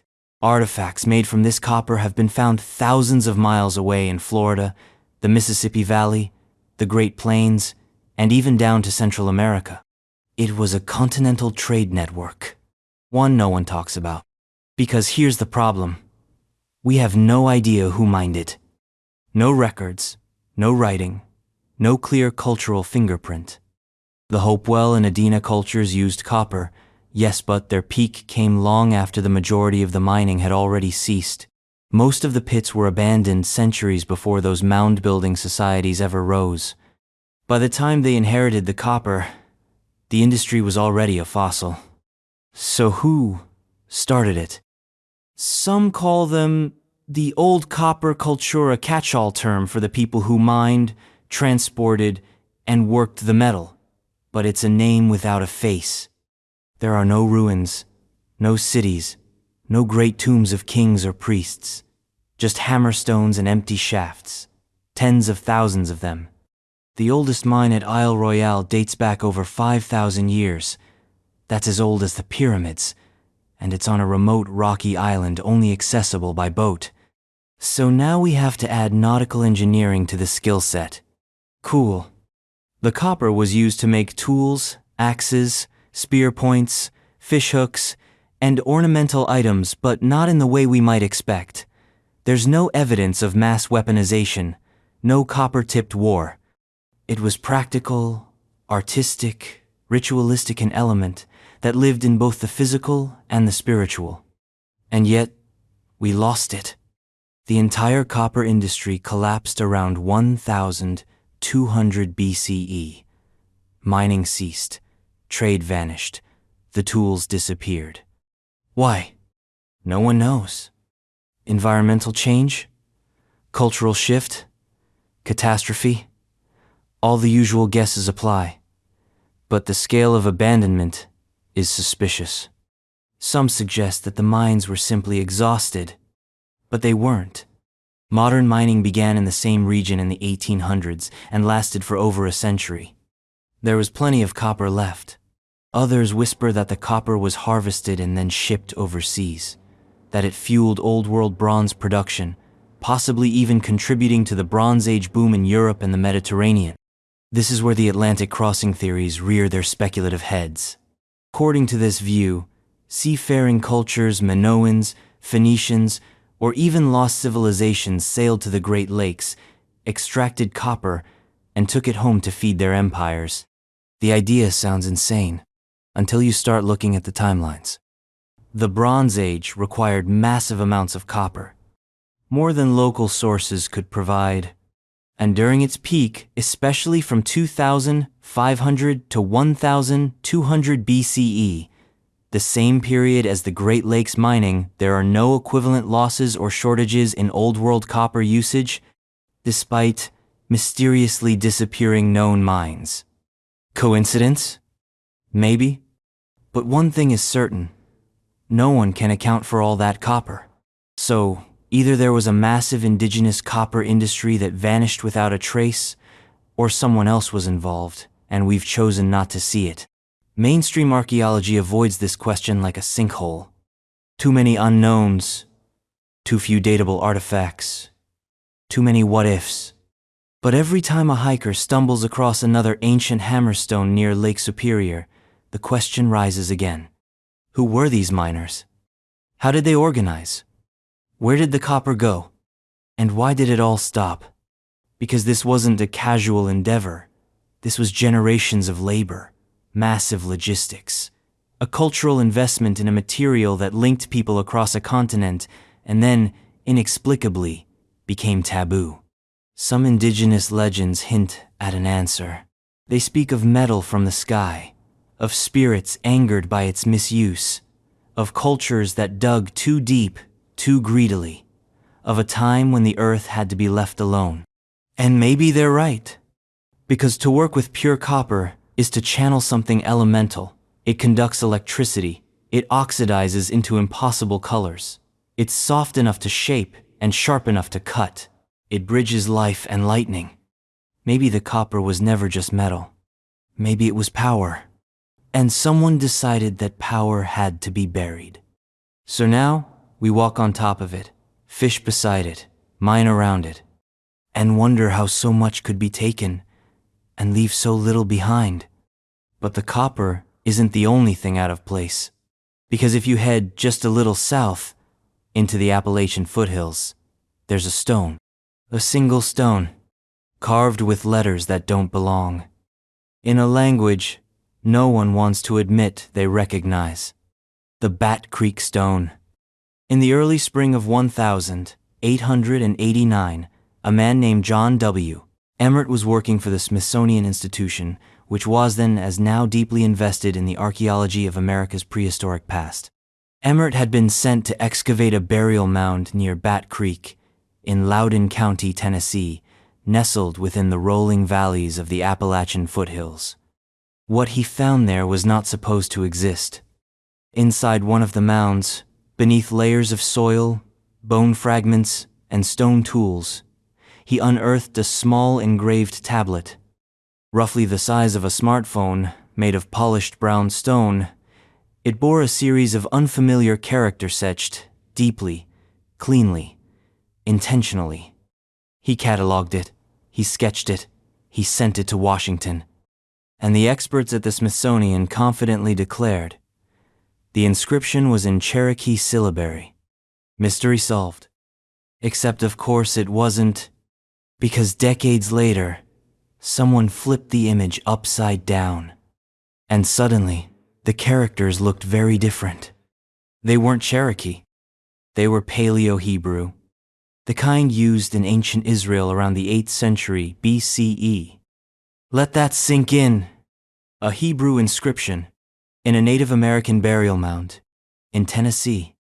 According to scholar Cyrus Gordon, the inscription translates roughly to "for the Judeans" or "dedicated to the Judeans."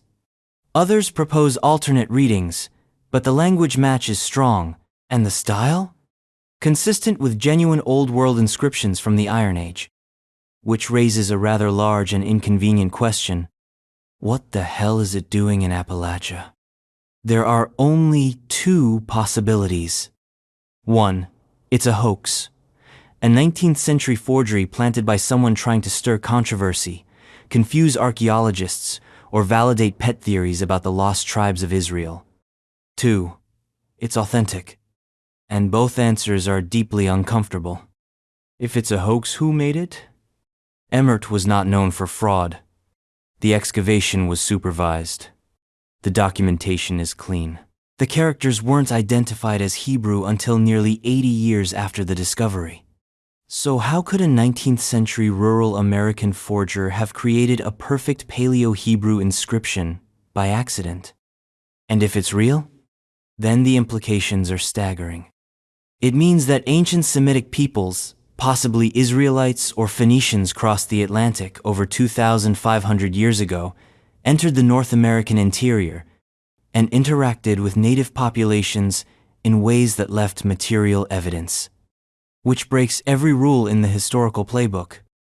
Because mainstream history holds that the first transatlantic crossing didn't occur until Leif Erikson stumbled onto Newfoundland around 1000 CE. Even that is treated as a footnote, a blip, an anomaly. The idea that Mediterranean sailors reached Tennessee 1,000 years before that? Utterly forbidden. And yet, the Bat Creek Stone sits in a glass case at the McClung Museum in Knoxville, Tennessee. You can go see it. Touch the glass. Read the inscription. Feel the historical narrative sweating quietly in the background. Because whether it's real or fake, the stone refuses to behave. And it's not alone. Other anomalous inscriptions have appeared across North America over the past 2 centuries. The Los Lunas Decalogue stone in New Mexico, with its full 10 commandments carved in Paleo-Hebrew. The Dighton Rock in Massachusetts, covered in indecipherable glyphs that resemble Phoenician, Norse, and even West African scripts. The Tennessee marble tablet with Latin and Greek letters. Each is declared a hoax. Each refuses to vanish. And always, the same refrain, it doesn't fit. So we bury it. Not in the ground, but in the footnotes. But the earth keeps talking. And sometimes, it whispers in languages we weren't prepared to find. Let's play devil's advocate. Suppose the Bat Creek Stone is authentic. Suppose it represents evidence of pre-Columbian transoceanic contact. What does that mean? It means ancient civilizations were sailing farther, trading wider, and thinking bigger than we've ever credited them for. It means the New World wasn't new at all.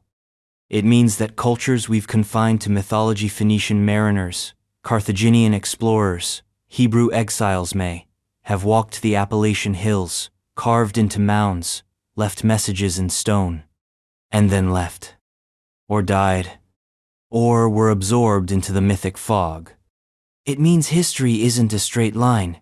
It's a palimpsest, a layered, overwritten document where the original ink still bleeds through if you know how to look. And maybe the Bat Creek Stone wasn't meant to be found. Maybe it was a marker, a memorial, a tombstone for a journey that ended in silence. But silence doesn't erase truth. And there's a strange poetry and a message buried for millennia, written in a language lost to time, found by someone who couldn't read it, and misunderstood for nearly a century. Like a time capsule from a parallel history. One we're not ready to admit. Because if Hebrew inscriptions can turn up in Tennessee, what else might be hiding in the folds of North America? Maybe something older? Something stranger. Something wearing the wrong face. Like a bust. Roman. In Mexico. The Tecaxic-Calixtlahuaca, Roman head. In 1933, a Mexican archaeologist named José García Payón was excavating a burial site in Tecaxic-Calixtlahuaca near Toluca in central Mexico. The dig, conducted under standard archaeological practices, unearthed a number of typical pre-Columbian artifact ceramics, jewelry, ritual items, nothing out of place. Until they opened tomb number 5. Inside, nestled among unmistakably pre-Hispanic materials, they found a Roman head. A terracotta bust, bearded and broken, unmistakably Mediterranean in style. A kind of miniature Roman statue head, about 2 inches tall. Crude by Roman standards, but immediately identifiable to anyone familiar with classical art. The features were wrong for the region. The material was wrong. The aesthetic, the style, everything about it screamed old world. And it was buried beneath 3 sealed layers, alongside pre-Columbian remains, in a tomb dated to between 800 and 1200 CE. Let's be clear about the implications here. A Roman artifact found in a sealed indigenous burial in central Mexico, a full 300 years before Columbus ever got lost. To the credit of García Payón, he included the discovery in his report. To the discredit of almost everyone else, no one talked about it for 40 years. It wasn't until the 1960s and 70s, when the artifact was independently analyzed and photographed, that the issue began to quietly boil. Experts in classical sculpture confirmed the object bore distinctive Roman features, particularly of the Severan dynasty, period roughly 2nd to 3rd century CE. In 1995, Austrian anthropologist Romeo Christoph and researcher Santiago Genoves published a controversial article arguing for its authenticity and pre-Columbian context.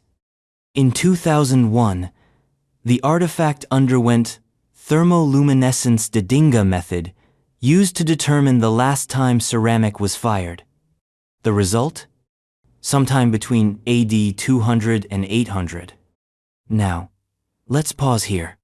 That doesn't mean a Roman walked into Mexico in the 3rd century and was immediately immortalized in local sculpture.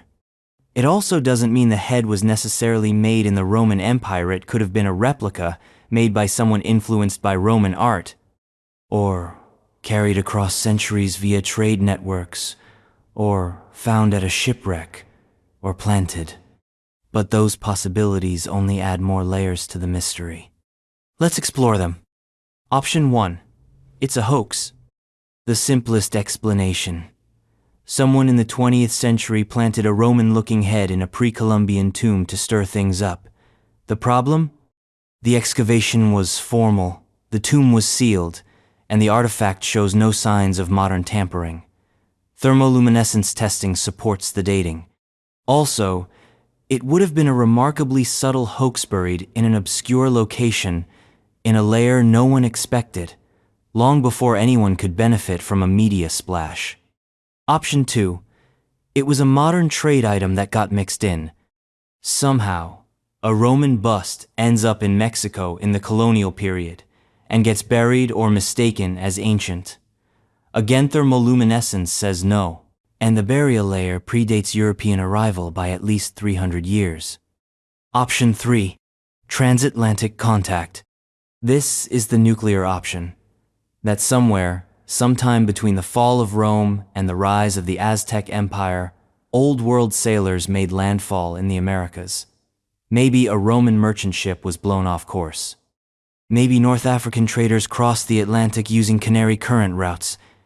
Maybe Phoenicians, seafarers par excellence, had already made the leap centuries earlier, and we've just been ignoring the breadcrumbs. Is it likely? Number.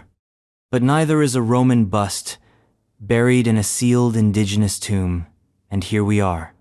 There's also the more nuanced, creepier possibility.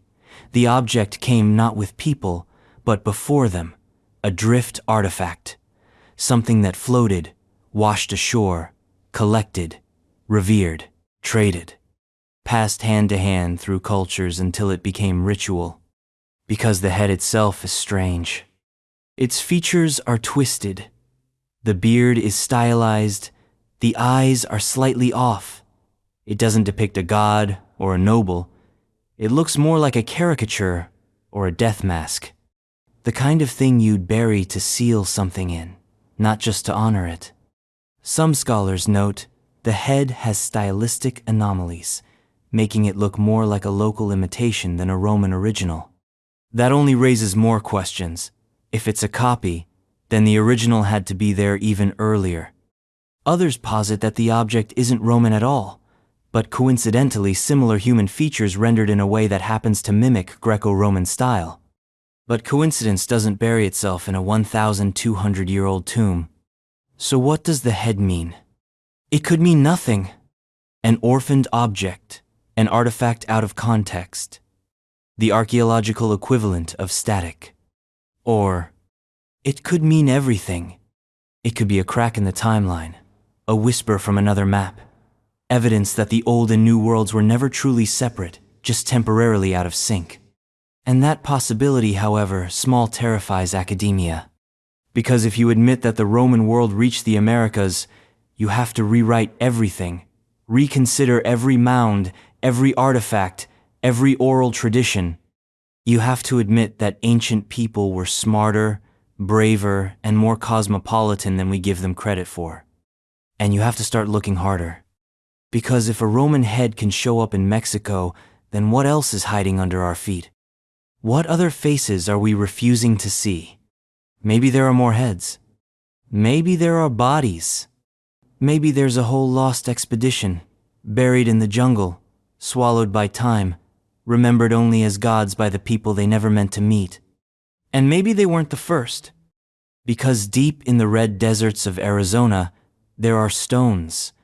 Heavy ones, carved not with faces, but with Latin. The Tucson lead artifacts. Deserts have a habit of swallowing stories whole. Time moves differently there, slower, sharper. Things don't decay so much as dry out, harden, fossilize. Memory becomes geology. And sometimes, when the sand shifts just right, history coughs up something so out of place that even the skeptics wince. Welcome to Tucson, Arizona circa 1924. A group of workers digging irrigation canals on Silver Bell Road, just outside the city, unearthed something they couldn't quite explain. A lump of lead, shaped like a sword, and then another, and then a cross, and then a shield. Soon, over 30 lead artifacts emerged from the dirt inscribed, with Latin, Hebrew, Greek, and Paleo-Christian symbols. They included swords, crosses, spears, tablets, and ceremonial items. Some bore dates like 800 AD, others were marked with names, Roman names, titles like Rex, Consul, Legatus. Some even had carved depictions of battles, ships, and Romanesque architecture. It was as if someone had dumped the contents of a collapsing Roman military chapel into the Sonoran Desert and walked away. The press lost its mind. Was this the real Atlantis? Proof that the Romans colonized the Southwest? Had we uncovered a lost Christian kingdom in America, a rogue empire, the remnants of some exiled sect? And then, just as quickly, it went silent, because the implications were too loud. The artifacts were turned over to Professor Frank Fowler from the University of Arizona.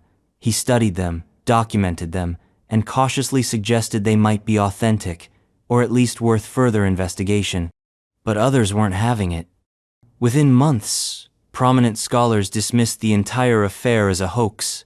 The artifacts were declared fake spore forgeries made of soft lead, easy to carve, too convenient, too clean, too medieval. The story was buried, literally and figuratively. But not all the questions died. Let's dig a little. First, the artifacts themselves. They weren't made of molten lead poured into molds. They were carved by hand. The inscriptions, while crude, used forms of Latin consistent with the early medieval period. Not classical Latin, not modern Latin, vulgar Latin, with errors and quirks you'd expect from a non-native speaker. The symbols, too, were correct. Crosses with anchor ends, menorahs, stars of David, early Christian Cairo symbols, a blend of Jewish, Christian, and Roman imperial iconography. Not something easily available in Arizona in the 1920s, pre-internet, pre-Google. The names? Not random. They reference obscure Roman titles, even specific battles and campaigns lost to all but the most specialized historians. So if it was a hoax, who had the knowledge base to make it? And why bury it in the middle of nowhere, on land owned by a Mexican rancher, with no publicity, no payoff, and no clear motive? Also, why use lead? Lead is heavy. Lead is soft. Lead is toxic. Not a material most amateur forgers would pick, unless they were mimicking something ritualistic, something meant to last, or to bind. And then there's the deeper weirdness. Several of the inscriptions mention a group called the Callalus Kingdom, a supposed Roman Christian colony founded in the New World after being exiled from the empire. Some researchers connected the name to Callalus, a mythical land referenced in medieval Jewish texts. Others pointed to Rex Theodorus, the king named on one of the artifacts, who allegedly ruled this lost outpost in 800 AD. So now we're in full-blown alternate history territory. A colony of Romans, or at least Romanized Christians fleeing persecution or conquest, sailing west across the Atlantic, possibly via North Africa or the Canary Islands, arriving in the Americas centuries before Norse explorers, and establishing a theocratic settlement in the desert. Maybe they tried to blend in. Maybe they didn't. Maybe they died. But what if they didn't? What if they disappeared into the landscape, intermarried with local tribes, passed down stories in fragments until they dissolved into legend? There are traces of odd stories among native peoples in the region, tales of light-skinned warriors, of metal-clad visitors, of foreign gods who arrived from the east and left just as mysteriously. Are those just echoes of Spanish conquest? Or something older? Mainstream academia says this is all nonsense, that the Tucson lead artifacts are crude forgeries, that they were carved by locals, perhaps even by the man who discovered them using chisels and imagination. But if that's true, it remains one of the most elaborate archaeological hoaxes in American history. And for what? There was no financial reward, no media circus, no museum deal. Only silence. Because after the initial flurry of interest, the artifacts were quietly tucked away into storage at the Arizona Historical Society, where they remain today untouched, unloved, and absolutely unexplained. The desert has reclaimed them, and still they linger, inscribed with a message that no one wants to read. That history might not be as neat as we pretend, that the timelines don't always add up, that sometimes the map is not the territory, and that beneath the sand, beneath the bones, beneath the lead, the earth remembers stories we've chosen to forget. But the desert is full of whispers.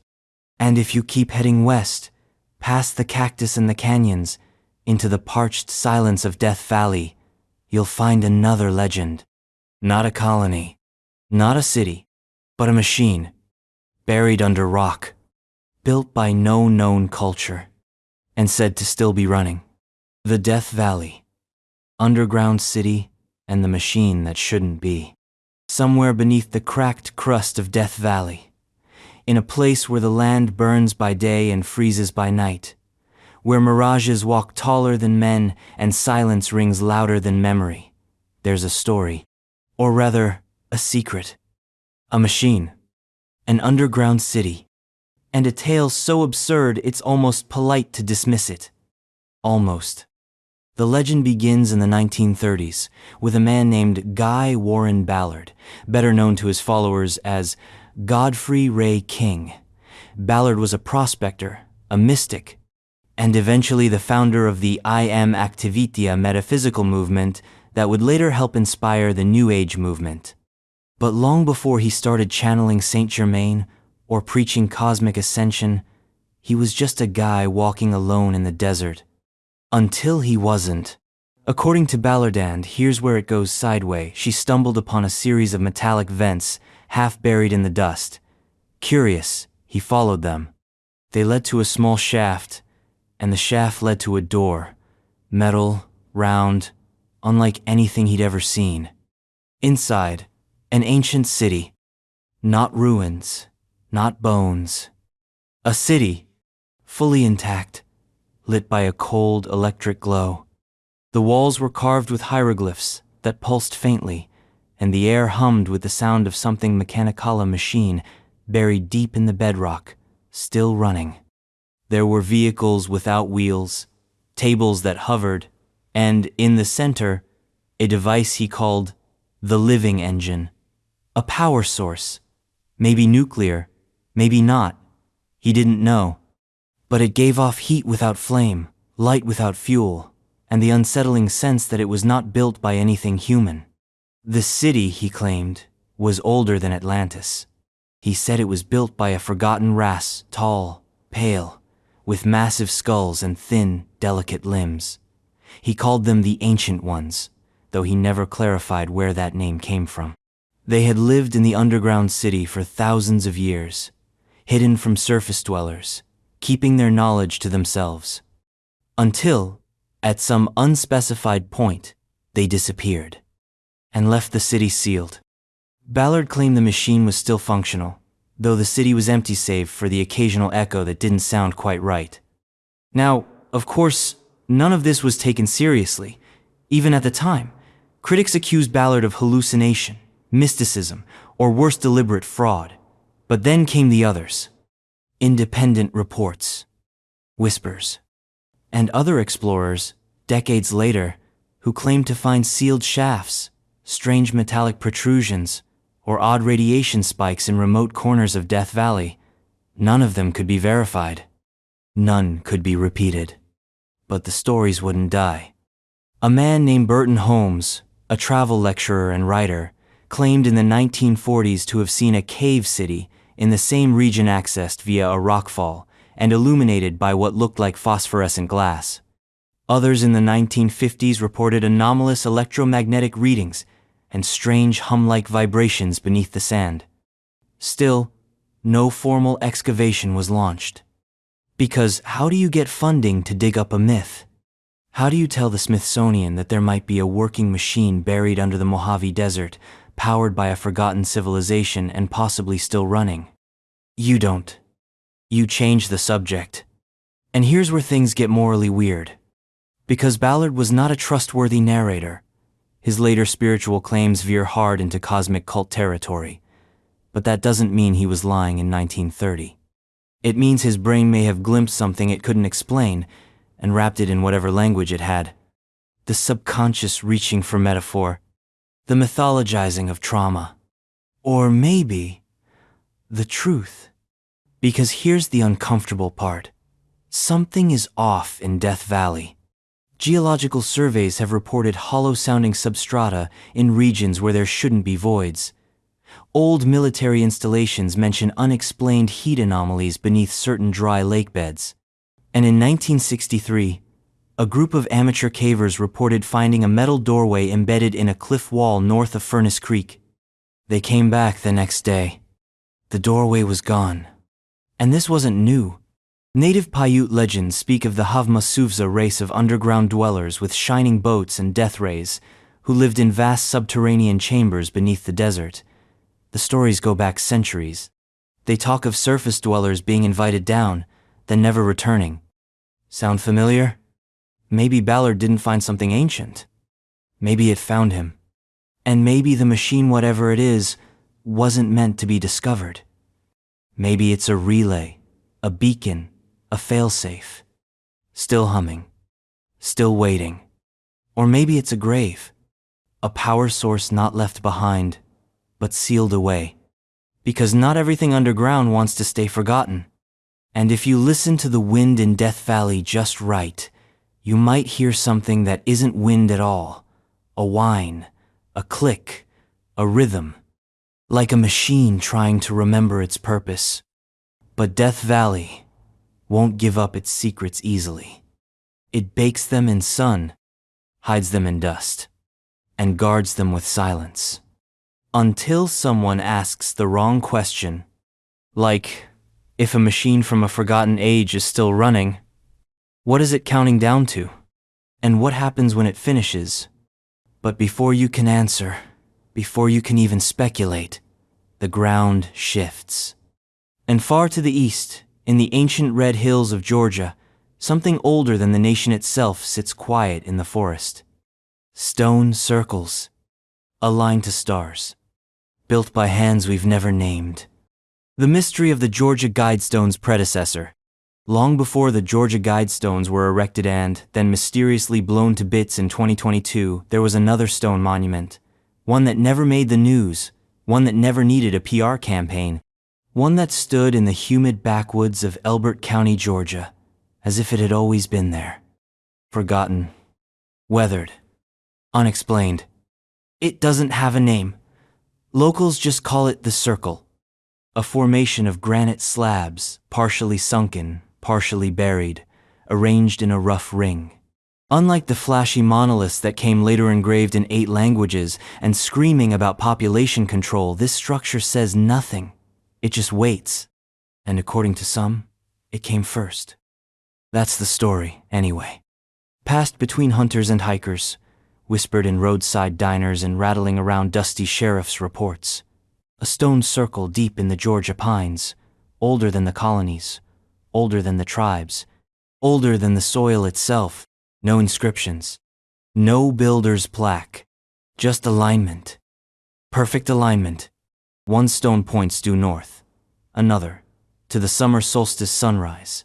Another frames the winter moon at its lowest point on the horizon, all buried chest deep, like they were meant to stay hidden from anyone who wasn't already looking. And then there's the middle, a flat stone with a single groove cut through it, like the sightline of a rifle. If you lie down and look through that groove on the 31st of October, the setting sun lands dead center, not a degree off, not a fraction. It locks.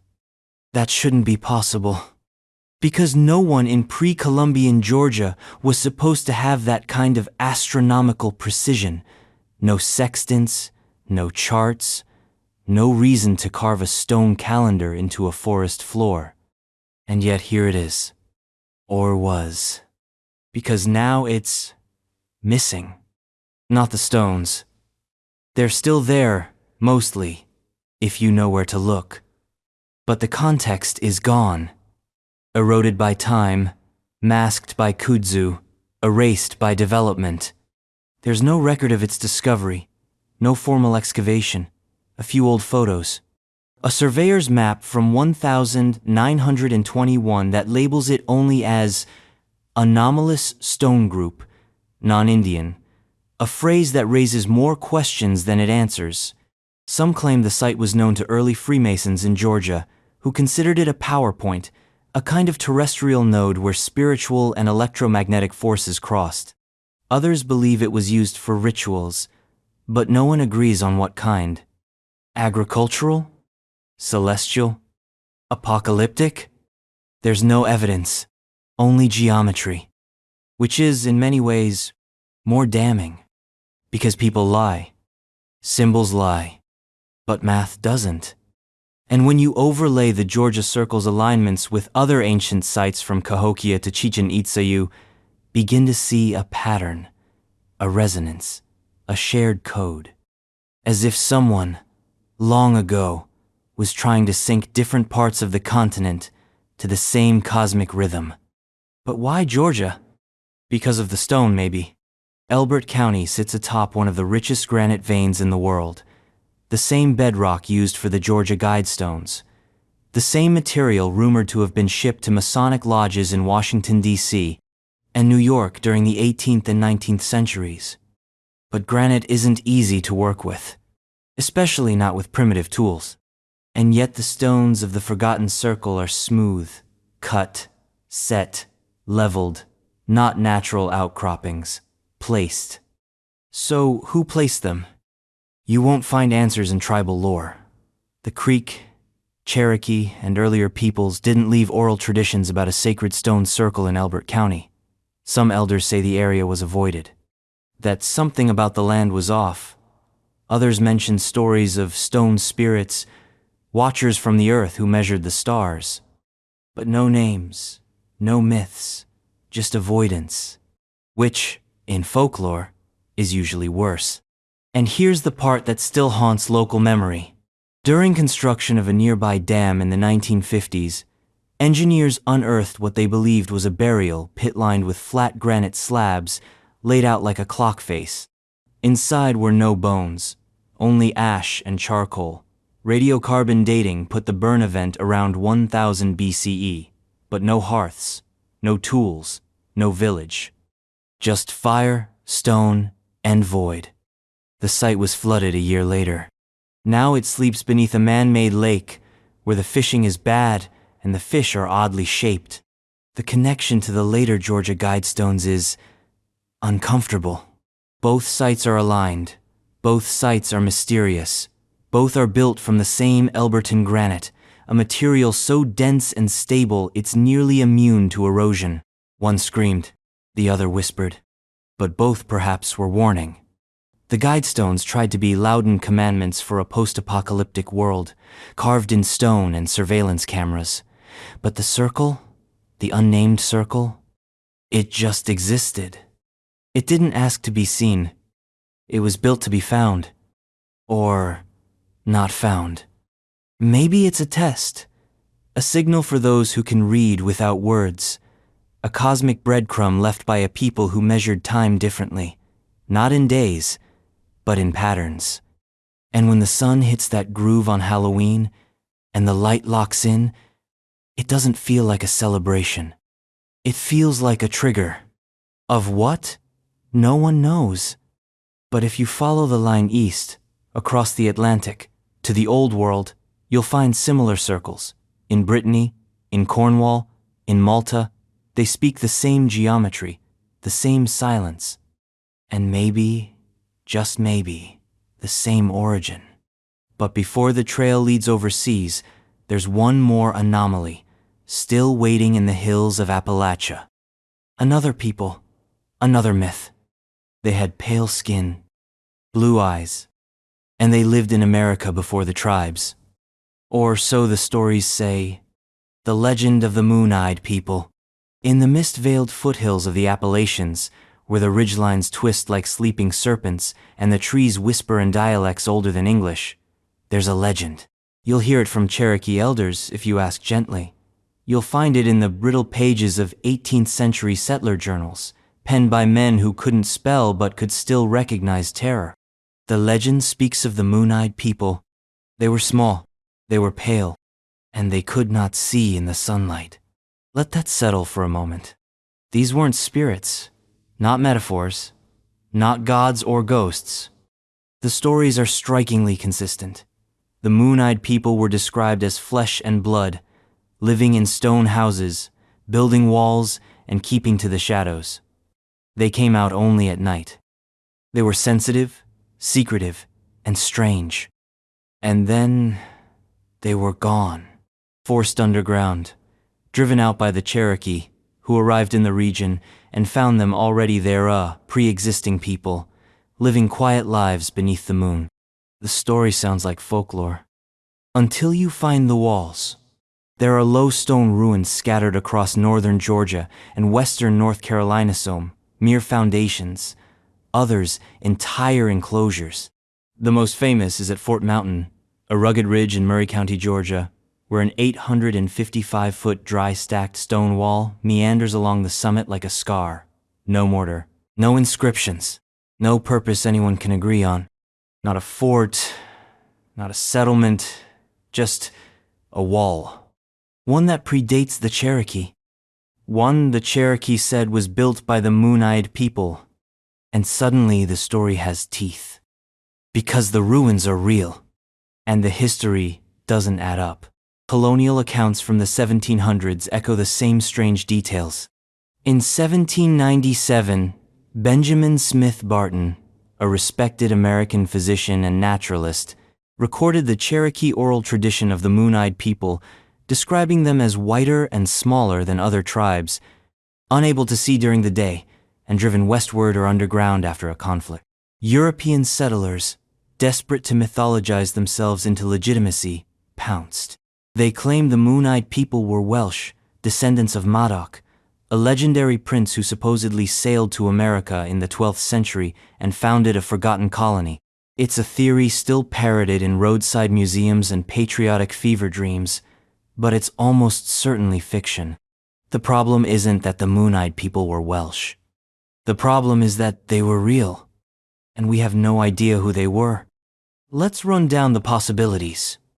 Albino Native Americans? Perhaps. But albinism doesn't explain the scale or cohesion of the stories. It doesn't account for the consistent building patterns, the organized withdrawal, or the cultural identity. Albinism is a mutation, not a society. European settlers before Columbus? Maybe, but they would have needed to cross the Atlantic, survive, build settlements, and interbreed or vanish without leaving any traceable genetic footprint. A forgotten branch of humanity? That one's harder to rule out. Because the Appalachian region is ancient, its rocks are older than bones, its caves stretch for miles, and its archaeological record is patchy at best. New finds still turn up in the dark places: tools, textiles, bones that don't quite match the expected timeline. And then there's the strangeness of the moon-eyed people's supposed habits. They built with stone. They avoided daylight. They disappeared underground. Let's pause on that last part, because the underground motif shows up again and again in indigenous mythologies. The Hopi speak of the ant people, benevolent subterranean beings who saved humanity from cataclysms. The Navajo have tales of emergence from lower worlds. The Muskogee and Choctaw speak of hollow earths, tunnels, and entrances guarded by watchers. The moon-eyed people fit the pattern. Day-shy, secretive, pale. It's not hard to draw a line from them to the broader American mythology of underground civilizations, a line that runs through Mammoth Cave, the Grand Canyon, and even Death Valley. Maybe they weren't alone. Maybe they were part of something bigger. Or maybe they were the last of something older. A holdout people. Remnants of a culture that once flourished in the shadows, that mapped the stars from beneath the soil, that fled upward not to escape, but to hide. And when the light came, when the Cherokee arrived, or the sun changed, or the cycle ended, they went back down. Fort Mountain may have been a marker, a perimeter, a memory, or a warning. Some fringe researchers speculate that the moon-eyed people were not just subterranean, but non-human, that their sensitivity to light, small stature, and avoidance of contact point to something more hybrid. A lineage we buried not because we feared it, but because we recognized it. In ourselves. A mirror we couldn't bear to look into. But the walls remain, weathered, root-clutched, defiant. And if you walk the ridge at night, when the moon is full and the trail quiet, you might feel watched, not in fear, not in hostility, but in recognition. Because the moon-eyed people may be gone, but their memory isn't. It's baked into the stone, etched into the stories, whispered in dialects older than English, and still, just barely, waiting in the soil. But they weren't the only ones. Because, far to the north, on the windswept plains of North Dakota, another ghost waits. Not a people. A village. A Viking one. The phantom Viking village of North Dakota. In the rolling prairies of North Dakota, where the horizon feels like an accusation and the wind sounds like it remembers your name, there's a place the maps don't mark clearly. A place where Vikings might have camped, or built, or stayed. But no one will admit it. The story begins with runestones. Specifically, the Kensington runestone, discovered in Minnesota in 1898, covered in what appeared to be 14th century Norse runes. It told of a group of Norse explorers who had traveled west from Vinland, only to meet violent ends. Dismissed as a hoax by mainstream scholars for decades, the stone still holds court in its own museum, defended by fringe historians and DNA-armed amateur genealogists. But the real mystery isn't the stone. It's what might lie hundreds of miles west. In 1894, a Norwegian-American farmer named Hjalmar Holand claimed to have found unusual stone foundations and relics while surveying land near Verendrye, North Dakota. Locals told of strange stone tools, iron implements that didn't match indigenous technology, and circular depressions in the soil that looked suspiciously like longhouses. And then there's the armor piece. A child, playing near the Cheyenne River, reportedly uncovered a fragment of chainmail rusted, brittle, and unlike anything used by native tribes. The piece was sent to a local historical society, then allegedly lost in a fire. Of course it was. But rumors persisted. People spoke of pagan symbols carved into rocks, old coins unearthed in plowed fields, bone fragments with signs of trauma. Most were handed off to county museums. Some disappeared into private collections. One rancher swore his grandfather once found a metal helm, hornless and grim. He traded it for whiskey. Another man-and-oil surveyor in the 1950s claimed he came across a burial mound unlike any other in the region. Inside were long bones, red hair, and a wooden tablet with faint symbols carved in a script he couldn't read. By the time he returned, the site had been bulldozed. Coincidence is the polite word. But let's rewind further. In the journals of Pierre Gauthier de Varennes, Sieur de la Vérendrye, French explorer who traveled the upper Midwest in the 1730s, there's a curious note. He describes encountering a group of Mandan who claim to have once battled blonde men in iron, who came from the north on boats without sails, and who spoke words like stone. The Mandan were already considered unusual by European observers, light-skinned, some with gray or blue eyes. Their villages built with Nordic-style palisades, their canoes closer to European design than the birch-bark crafts of neighboring tribes. Thomas Jefferson himself speculated that they might be of Welsh origin, a theory, echoed by others desperate to prove that the Old World had somehow arrived before Columbus. But what if they weren't Welsh? What if they were the echo of a Norse presence? What if the Phantom Village in North Dakota wasn't myth or misinterpretation but a ghost colony? A failed outpost? A lost expedition? A settlement that left behind structures, genetic footprints, and stories too weird to fit the curriculum? Consider this. Norse sagas speak of voyages beyond Greenland, of Vinland, yes, but also of Markland and Helluland. They knew there was land out west. They had the ships, the stamina, the arrogance. We know they reached Newfoundland. L'Anse Meadows is real and dated to around 1000 CE. So why stop there? Why not go inland? Follow rivers, seek timber, flee tribal conflict, get lost, and build. What would a Viking colony look like in the middle of North America? Maybe not grand halls and iron gates. Maybe something simpler. Longhouses made of turf and stone, buried by centuries of soil, timber rotted, iron rusted, bones dissolved. Only the layout remains.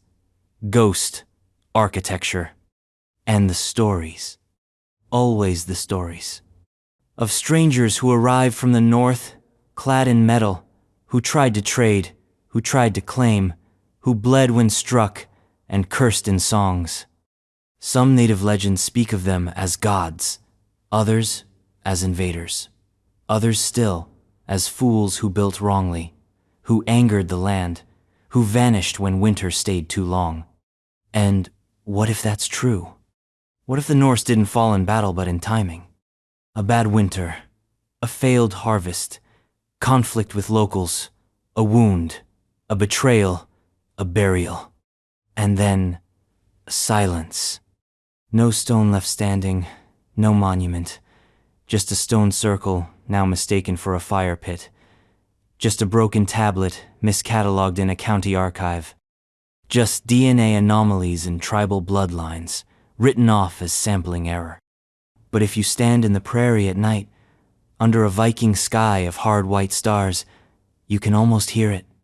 The clang of metal, the crack of ice, the low rhythmic chant of a people who came too far and didn't go back. So maybe the Verendrei Viking village was real.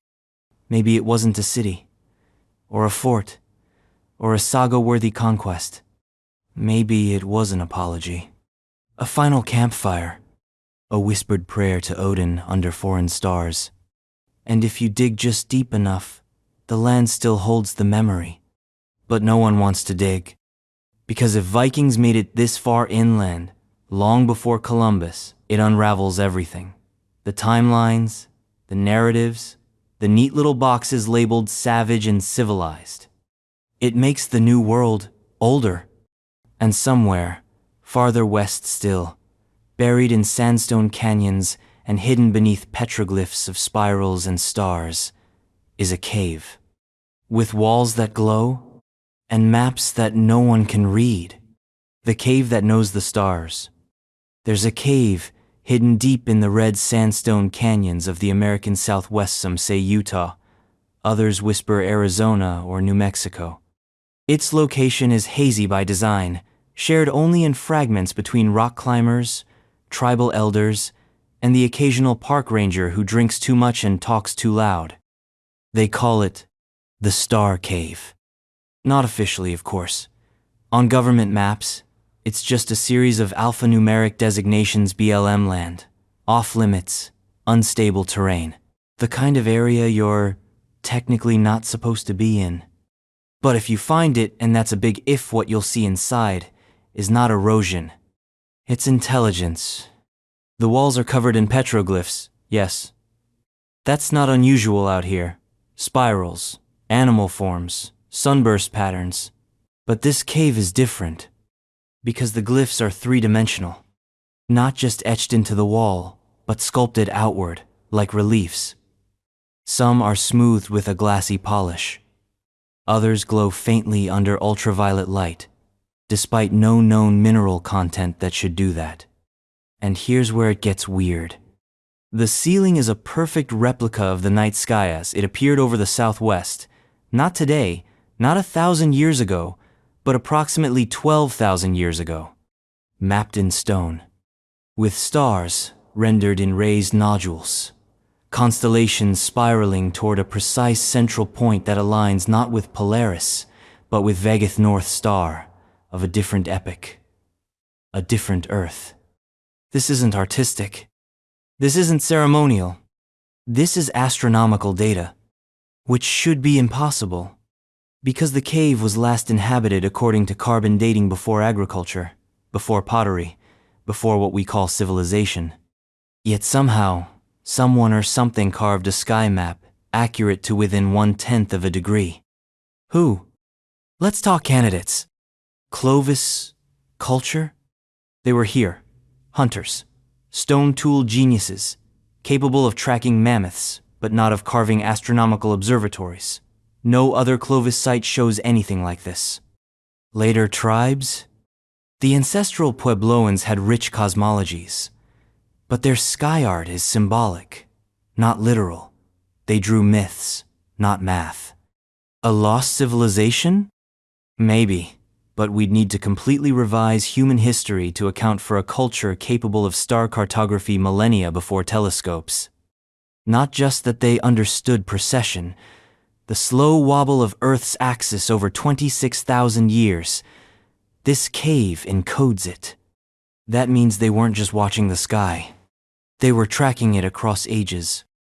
And then there's the anomalous carving near the back of the chamber. Not a constellation, not an animal. It looks like a planetary map.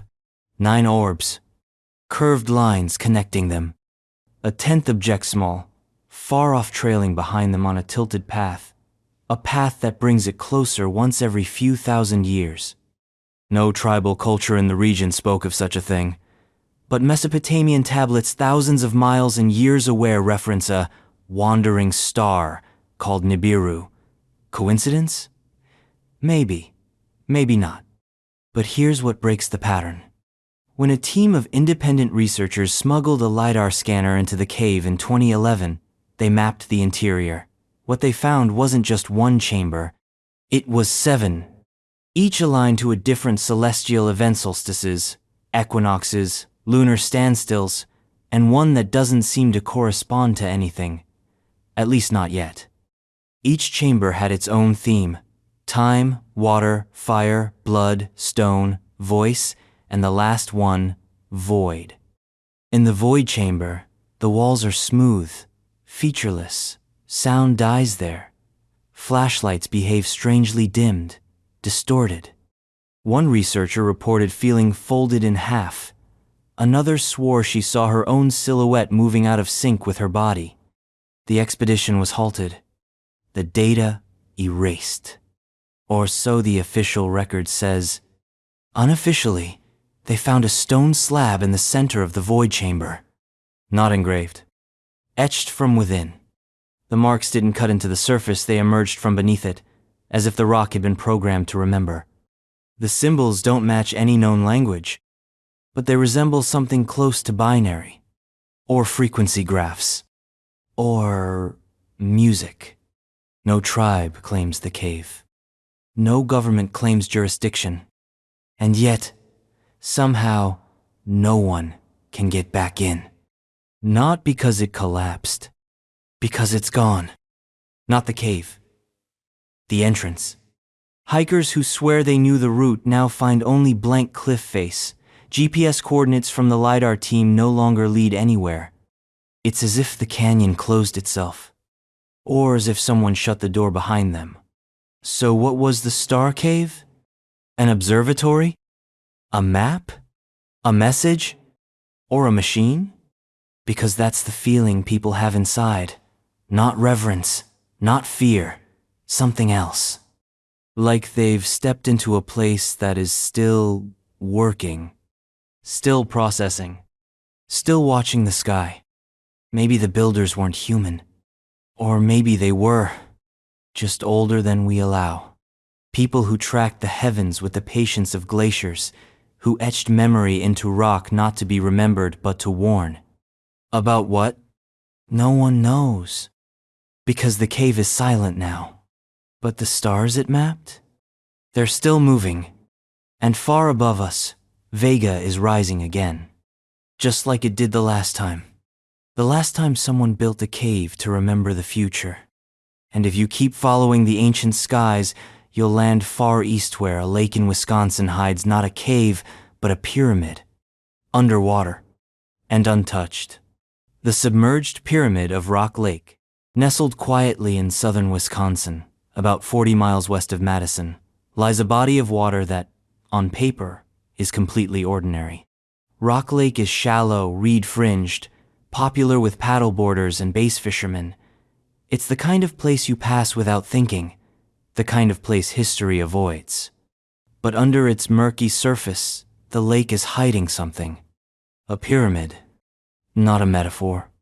Not a geological fluke. An actual, man-made stone pyramid, submerged beneath the waves, visible only in the flicker of sonar or the briefest flashes through silt-thick water. Local legend calls it Tiranena, a word from the ancient Ho-Chunk language that's often translated as the place of many waters. But there's another, less quoted translation, buried together. That's where the story starts to bend.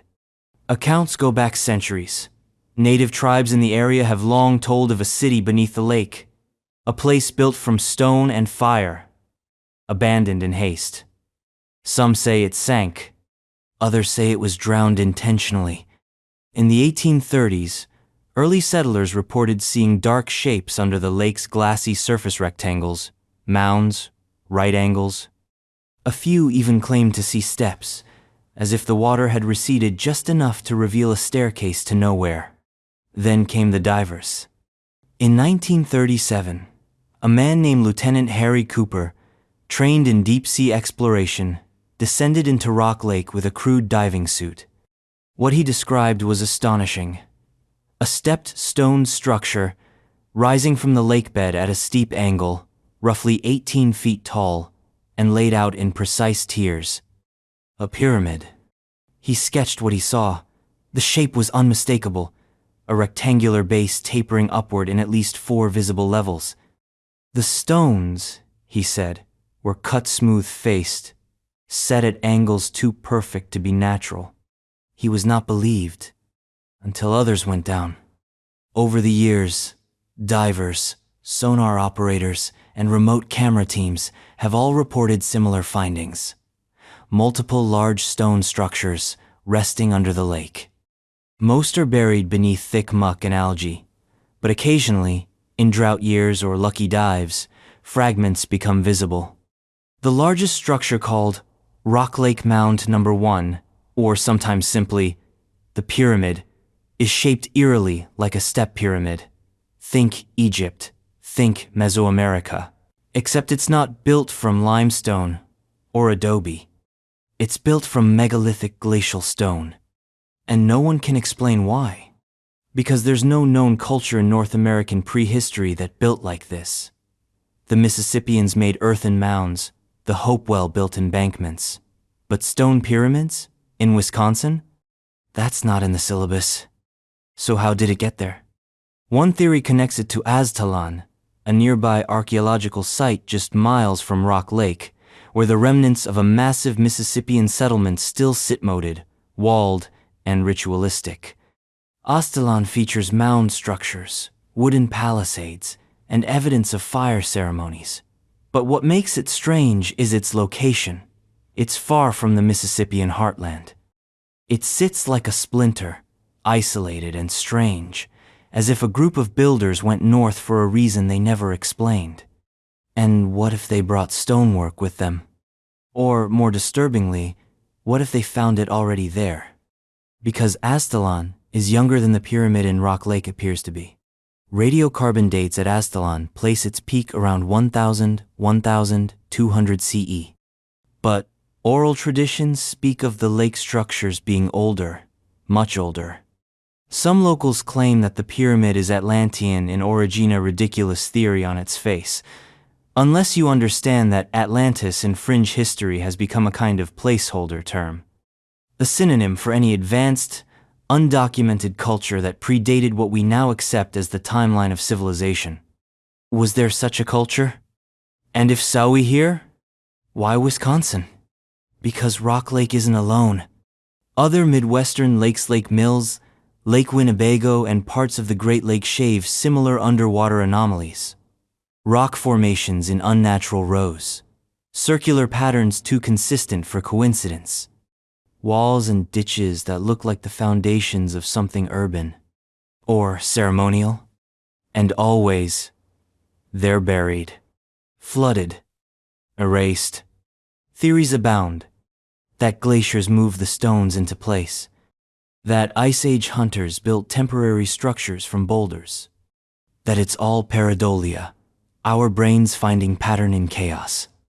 But sonar doesn't hallucinate. Angles don't lie. And stone doesn't build itself. Still, the state offers no funding for excavation. Too costly. Too dangerous. Too awkward. And yet, the legend persists.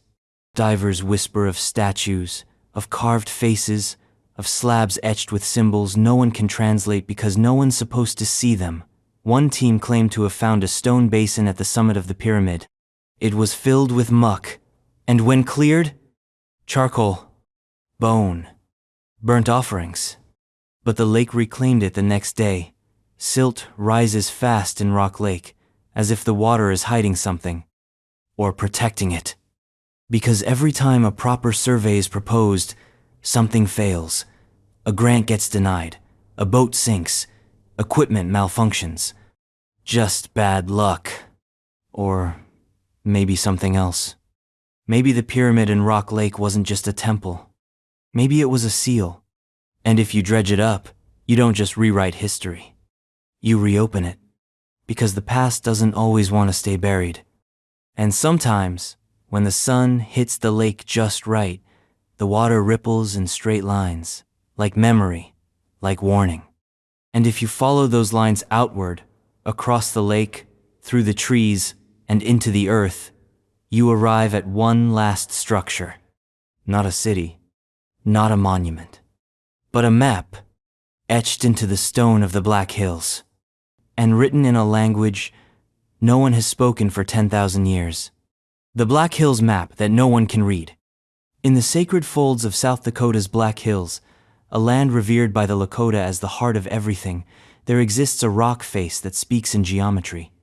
It doesn't look like much at first. Just another slab of granite, half covered in lichen, eroded by time and wind and the long breath of mountains. But if you climb high enough off trail, through brush that resists memory, you'll find it. A stone surface, about the size of a door, etched with something that's not quite writing, not quite art, and not quite natural. It's been called the Black Hills Map, but no one knows who made it. No one can read it, and officially, it doesn't exist. The carvings are shallow, precise, and maddeningly deliberate. A grid of intersecting lines, spirals, and diamond-shaped nodes. Some symbols resemble constellations, others resemble topographical cues valleys, rivers, plateaus, but the scale is wrong. Too big, or too small, or both. Because the more you study it, the more it shifts. Like it's not a map of space, but of time, or thought. Some researchers quietly, off the record, believe the Black Hills map is non-Euclidean. That is, it maps reality not as it appears, but as it behaves. It bends. It distorts. Some carvings look like star charts until you overlay them with the migration patterns of bison herds. Others mimic the patterns of eclipses. Still others seem to reference seismic faults, as if the rock is keeping track of when the earth chooses to breathe hard. It was first recorded crudely in 1883 by a German-American trapper named Friedrich Müller, who sketched it into a notebook, calling it a riddle carved by giants. His sketch remained buried in an attic until it was rediscovered by a South Dakota University archivist in the 1970s. The university investigated, quietly. They sent a team, took photos, carbon dated the lichen around the carvings. The results came back anomalous. Some growth patterns suggested the carvings were made after 1000 CE. Others suggested they were over 10,000 years old. Both can't be true, unless the carvings were made in stages, by different hands, over epochs. But that's not the part that keeps people up at night. The part that gnaws at the edges of sanity is this. The symbols on the Black Hills map appear to match markings found in multiple unconnected ancient sites. A spiral formation near Poverty Point, Louisiana. A stone circle near Fort Mountain, Georgia. A faint glyph on the ceiling of the Star Cave in Utah. Even one of the geometric etchings at Pumapunku. They're not identical, but they rhyme. It's as if someone or something was trying to keep a consistency of language across continents, across millennia, across cultures that never officially met. The Stone Protocol. And this one, in the Black Hills, seems to sit at the center. Because when you overlay the Black Hills carvings with known ancient sites alignments of mound complexes, megalithic ruins, star maps, you get something close to a network, a lattice of meaning. But it's not static. It updates. Multiple hikers have returned to the site claiming the carvings had changed, that lines had shifted, new nodes had appeared. Photographs compared a decade apart show tiny but measurable differences, not erosion, Not damage, alteration, as if the map isn't just carved but alive.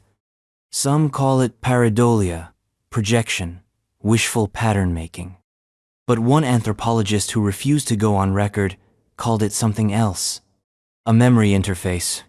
The idea being that the stone isn't a message from the past, but a memory of it, that it encodes the Earth's own cognitive history, like a neurological map, only made of granite. And it gets darker. In Lakota tradition, the Black Hills are the site of first emergence, the place where the ancestors came from beneath the earth. A holy origin point, not just symbolic, literal. There are caves in the region said to be bottomless, breathing, places where animals vanish and don't return, where compasses fail, where sound behaves like liquid. One such site, Wind Cave, has passages no spelunker has ever fully mapped. Air pressure changes with the seasons. Whispering has been reported from chambers no one was in. And the map? It sits just a few miles from one such cave. Like an instruction, or a lock, or a key. If it's a key, the question is, what does it open? A gate? A vault? A time? A memory? An event? What if the map isn't from the past, but for the future? Something left behind for a moment we haven't reached yet. A geological failsafe, activated only when we remember how to read it. Or when the sky returns to a configuration it hasn't worn since the last ice age. Because some of the carvings match not today's stars, but those from 13,000 years ago, back when the glaciers still ruled. Back when the last great civilization may have been swallowed by meltwater and silence. Back when the earth may have tried to warn yous and we forgot. Maybe the map is meant to help us remember. Or maybe it's a countdown. And when the final line connects, when the last node aligns, we don't unlock something. It unlocks us. And the past we buried in stone steps out, not as legend, but as proof. Because America is older than it looks. And beneath every field, every mountain, every quiet lake, something is still writing. The endless script beneath the Mississippi. There's a place where the Mississippi River bends like it's avoiding something just south of Cairo, Illinois, where the brown water splits and swirls, unwilling to flow in a straight line. To the north, commerce. To the south, mystery. Because buried beneath this fork in the continent's circulatory system is a secret that doesn't make the history books. Not a city, not a ruin, a text, an endless one. It starts with a rock. In 1999, during a routine riverbed survey for levee reinforcement, a small team of engineers using sonar equipment logged something strange, a line of rectangular shapes just beneath the silt. Regular intervals, not natural, not recent. They thought maybe it was an old barge or debris from the Civil War. But when divers investigated, they found stone slabs, perfectly cut, about the size of a small desk, lined up like pages in a closed book, and covered in writing. Not English, not Latin, not any indigenous script on record. The markings were tight, uniform, and eerily similar to cuneiform but wrong, like someone had seen cuneiform once in a dream and tried to rebuild it from memory.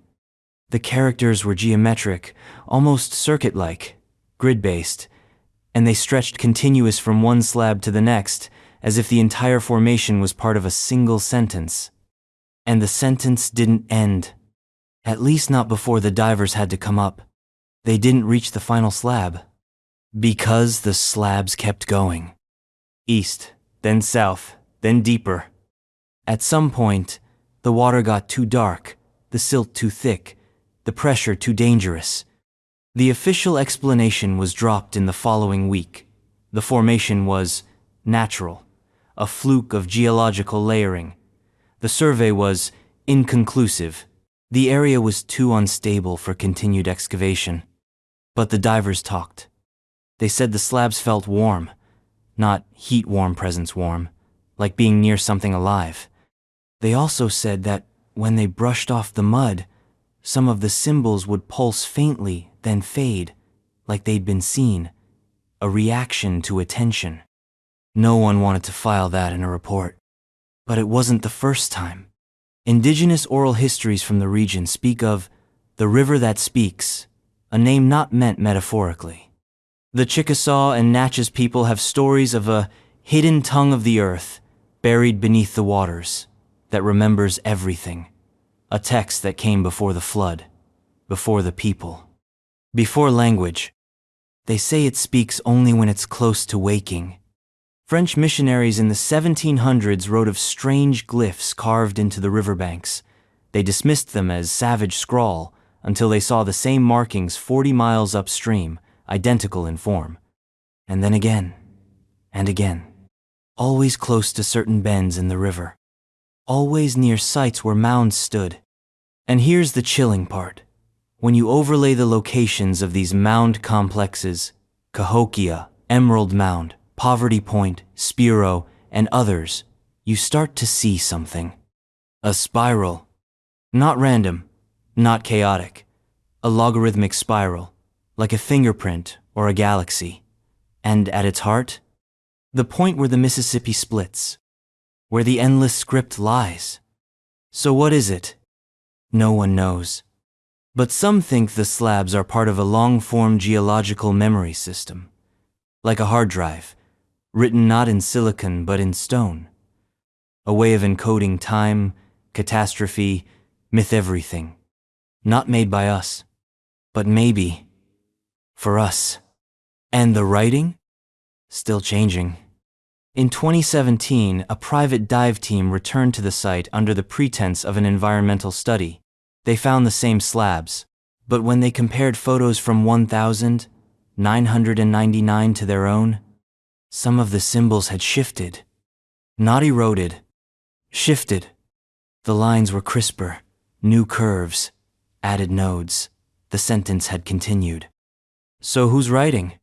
Some believe it's a natural process, that the earth itself is the author pressing tectonic memory into clay and limestone. Others believe it's residual technology machine buried so deep and old that its function is now indistinguishable from geology. And only a few think it's interactive. That it writes in response to observation. To us. Maybe we're the punctuation. Maybe we're the mistake. Maybe we're just a citation in a language too old for time. And here's the final twist. The latest sonar scan, done quietly in 2023 by a university that requested anonymity, revealed a symbol at the terminal edge of the explored formation. It resembled an eye. Not stylized, not tribal, anatomically correct. Closed. But beneath it, a groove. Like a lid. A message, maybe, or a warning. Because the river writes, and the earth remembers, and we are standing on the cover page of something very old. And somewhere, far across the continent, in the icy waters of Alaska's southern coast, another anomaly waits this one under the sea, perfectly circular, humming faintly beneath the tides. The locals don't have a name for it. But they say it listens. The listening disk beneath the Gulf of Alaska. Off the storm-blasted coast of southeastern Alaska, where the Pacific churns like it's hiding something and the sky grays out into silence, there's a patch of sea that fishermen avoid. Not for reasons they'll admit there's no curse, no ghost ship, no obvious peril. But the boats steer wide, the radar acts funny, and the sonar picks up things it shouldn't. Beneath the waves, at a depth of just over 200 feet, lies a circle. A perfect one. Flat, massive, stone. They call it the listening disk. It was discovered accidentally in the late 1990s during a NOAA seafloor mapping project. Researchers expected sediment, rocky outcroppings, maybe a shipwreck. Instead, they found a smooth, circular stone platform, nearly 300 feet in diameter, with radial grooves extending outward from a central depression. Imagine a stone vinyl record. only bigger, and buried in silence. The sonar return was so crisp, so unnatural, that some in the lab thought it was a glitch. They reran the scan. Same result. They sent a remote submersible. Its camera caught only flashes, murky silhouettes, strange light scattering. The feed cut out when it approached the center. When it came back online, the battery had drained by 70% in less than 2 minutes. Subsequent dives conducted quietly by private marine contractors confirmed the platform's shape. What they didn't expect was the hum. Not audible to the human ear, but detectable via hydrophonia, low, sustained frequency pulsing from the central depression. Not mechanical, not seismic. Patterned. It cycles every 13 minutes and 4 seconds, perfectly, with a signature that doesn't match any known marine phenomenon. It's not tectonic, it's not biological, it's intentional. That's when people started using the word machine, even if no one wanted to. Because the listening disc is carved, not eroded. The radial grooves are equidistant, like the spokes of a wheel. The stone itself sampled by a robotic armis, a kind of metamorphic basalt, but unusually dense, almost vitrified, as if flash-heated and cooled rapidly. Not volcanic, not glacial. Made. There are no other structures nearby. No signs of a city, a temple, or a shipwreck. Just this single disk, embedded in the seabed, humming quietly beneath the most turbulent waters on Earth. And still, listening. Because that's the unsettling theory, that the disk isn't a transmitter. It's a receiver. Marine biologists noticed a strange correlation. When the hum peaks, nearby whales fall silent. Even seismic activity in the region seems to pause as if something is listening so intently that the Earth itself forgets to move. Some locals call the area Tunak, an old word meaning the silent plate. The Tlingit and Haida peoples have stories whispers, really about a circle beneath the sea that watches the sky and remembers the sea before it had salt. Others speak of the first voice presence that sang the ocean into shape and then fell asleep in stone. They say storms form when it stirs, that to dive there is to invite forgetting, which brings us to 2021. A research vessel operating under a foreign flag dispatched a deep-sea submersible to the disk with a single mission: penetrate the central depression, drill down, find out what's underneath. They never got that far. 2 minutes into the descent, the sub lost contact. When it resurfaced, its outer casing had buckled inward, not outward, as if crushed but drawn, like something had pulled from the inside. The data drive was intact. It showed only static. Then a single frame. A symbol. Circular, concentric rings. An ear, stylized like an ancient glyph. It didn't match any known script, but it looked eerily like symbols etched into stone at Tiwanaku, Göbekli Tepe, and yes, the Black Hills map. A symbol that suggests not just hearing but recording. The disk may be ancient, or post-human, or something in between. It may be the last remnant of a culture that communicated not with language, but vibration.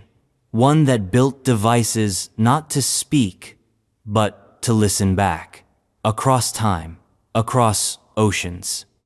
Across the cycles of civilizations rising and falling like the tide. And if the disk is a recorder, the next question is obvious. What is it listening for? Some say it's waiting for a signal. Others say it's waiting for a question, the right sequence, the right tone, the right voice. One it hasn't heard yet, or hasn't heard in a long time. But the deeper implication is this. It's not listening to us.